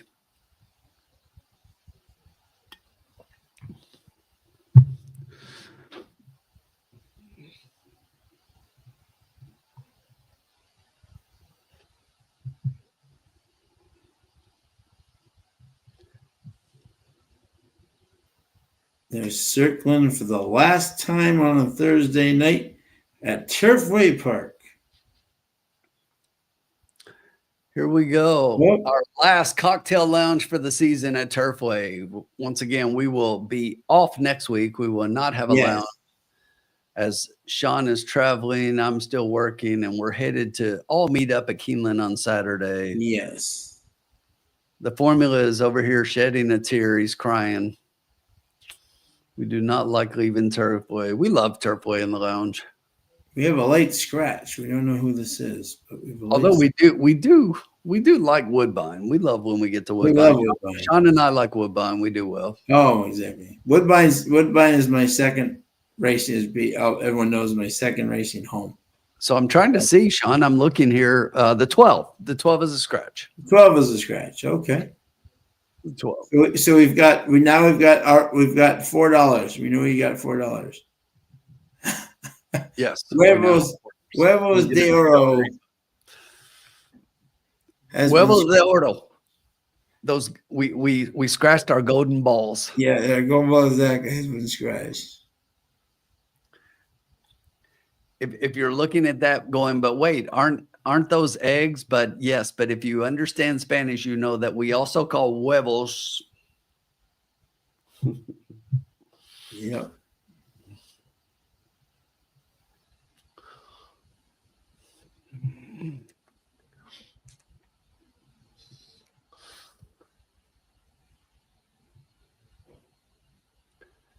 All right. Circling for the last time on a Thursday night in the cocktail lounge for this season. Yes, sir. But the good news is we have Woodbine around the corner. We have Keeland starting next week. Things are looking up.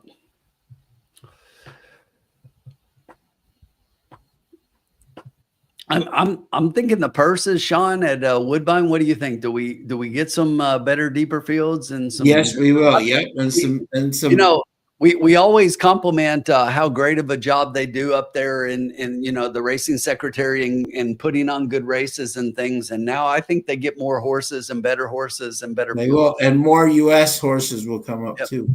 I agree. So I like it. Yeah, Bobby D, that's definitely where we head next. We will be off to Woodbine when we get back after Keeland. Yeah.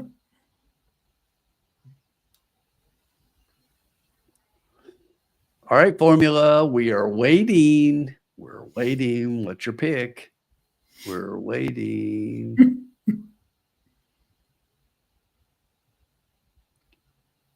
One looks good on the track.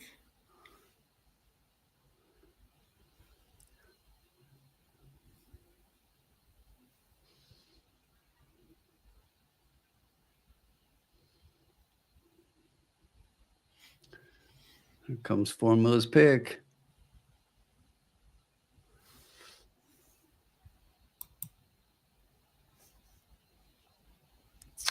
He had a 12 with the 385. He's having to rework it with the scratch of the 12. We're at the gate. We're loading up. And Todd said, don't forget the tariff on all Canadian horses. Yeah, I know. Yeah, it's true.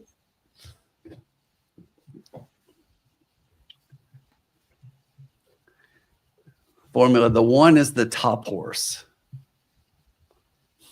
The one is the top horse. Dark Loot, the Axeman, Luo Machado. We're loading up. We got 3 left to load.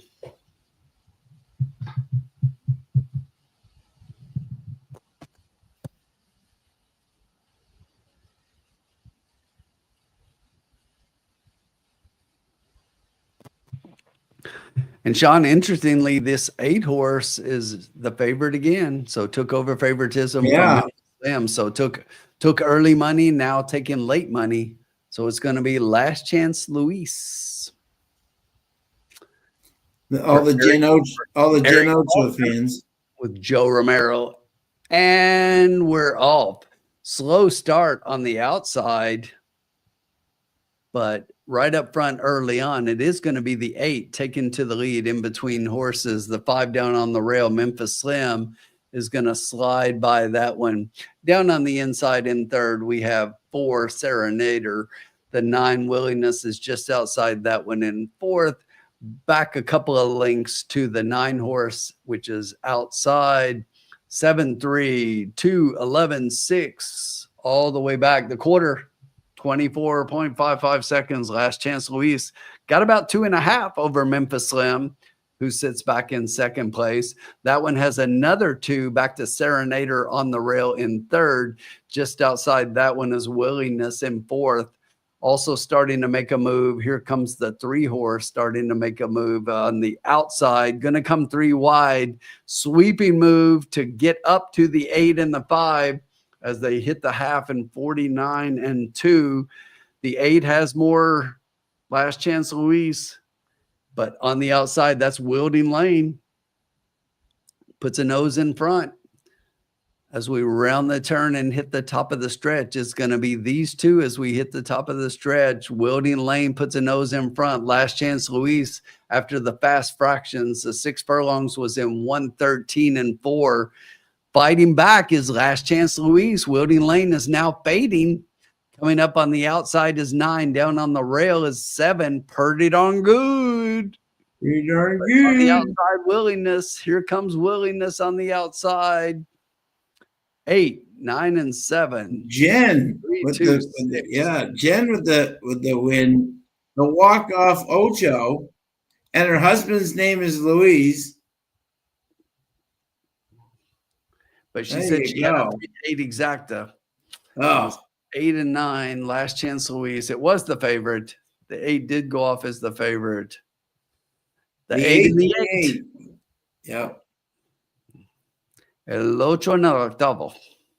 Good night. Yeah, that was that. What the hell? And you know, Sean, the craziness. Look down at the odds right now. Who took a lot of late money? The 8. The 1. The 1 went off. The 1, 2-1, yeah. The 1 took all the late money and went off as your favorite. Was not even and never got a call in the race. We never talked about didn't even remotely, Didn't even remotely, And go back and watch the start of the race. The 1 broke really poorly and broke towards the rail in the inside, and then never did anything. No. Not one of our better nights in the lounge. Not one of our better nights. No. I mean, we were all around it and never cashed. No, never. No. But hey, but overall in Turfway, we had an amazing meet. We did. We finished up for the meet. Oh, absolutely. Yep. Which if you can say that with the honest and that's amazing, you know. And we were so close tonight, you know, 61 on the exact and then 8-1 underneath. Wow. Jen is going to cash. Great job, Jen. Jen's been one of our, love to see Jen doing. There we go. But exactly. So it's great. And did anyone else have the 8 in here? Was it 8 what? 8? 8, 9. 8, 9, 7, 3. 8, 9, 7, 3. 8, 9. I was trying to look. I didn't see anybody else. I don't think anyone else had that, but no. Yep, Bobby D. We are definitely doing Woodbine again. I've already talked to my friends up there. They're very excited. And the great thing about Woodbine is we get to show the races. Yes, exactly. Yes, we get to show all the races. Thanks to they allow us to show the feed live, so we will get to show the races, and you won't have to listen to my horrible calls. Shout out to our man Klaus Ebner for making that happen up there. Jen will miss you too, but you're welcome to join us at Keeland. Yeah, exactly, Jen. If you're in there and come in and say hello to us, exactly. Yeah, Todd wants us to do a show from Woodbine Mohawk. Maybe one night I'll do it, Todd. Just one night it would be fun just to have a. But the only problem is, Todd, there's so many races and so many. It's time consuming. I think this year coming up, Sean and I might have to do a live from the King's Plate. There you go. That would be fun. Absolutely. That would be amazing. Alabama wins 113-88. Wow. 25 trays. Whoa. Yeah. That's like runaway. That's amazing. And Florida's up by 16, Sean, 80-64. Jeez. So just what I was saying, that definitely they're going to turn it on in this round, and I think they make the Final Four. That'd be great.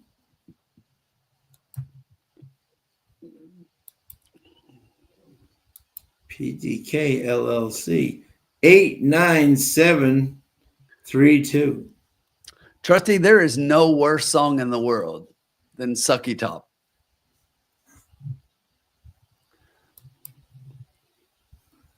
No worse song in the world. Sean, it's official in the last. We have 5-2 over 19-1 over 8-1 in the trifecta. So, and you know who finished third, Sean? Pretty darn good. Pretty darn good. Exactly. Yep.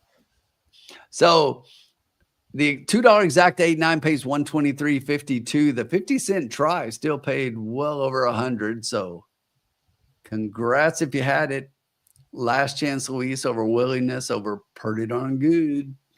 The $1 superfecta, adding that 3 in underneath in the fourth position, paid $2,969. The pick 5 was a 4 of 5 was $24. And if you got them all, $1,500. Congratulations. The super high five has a carryover for tomorrow. But that 50-cent try again was 135.64 formula. Wow. I think you were trying to guess that. So 135 for 50 cents. Not too shabby. Racism, too many races. Oh, right. I like that. Racism. Too many races. Todd, stay off the mushrooms. Go back to the barn. Go back to the barn. That's all right, Sean. Close us out. Say goodbye to the folks. Yeah. Thank you to everybody. We'll see you back in 2 weeks. Anybody again in Keeland, come say hello to us, especially on Saturday. We'll have everybody there. Look forward to seeing you. Bobby, thank you so much. Jen, Dennis, the Formula, Groundhog, everybody who's been in here. As always, we appreciate you so much. You guys make this show fun, whether we're winning or losing. We prefer to win, but not going to win every week. But TM, JG Funk, Kyle, everybody who's been in here, thank you. We'll see you in a couple of weeks and see you. And if you're at Keeland next Saturday, just really quickly, follow along on X. We will post on X where we're going to be on Saturday night and let everybody know. Only winners in the lounge, Sean. Yep.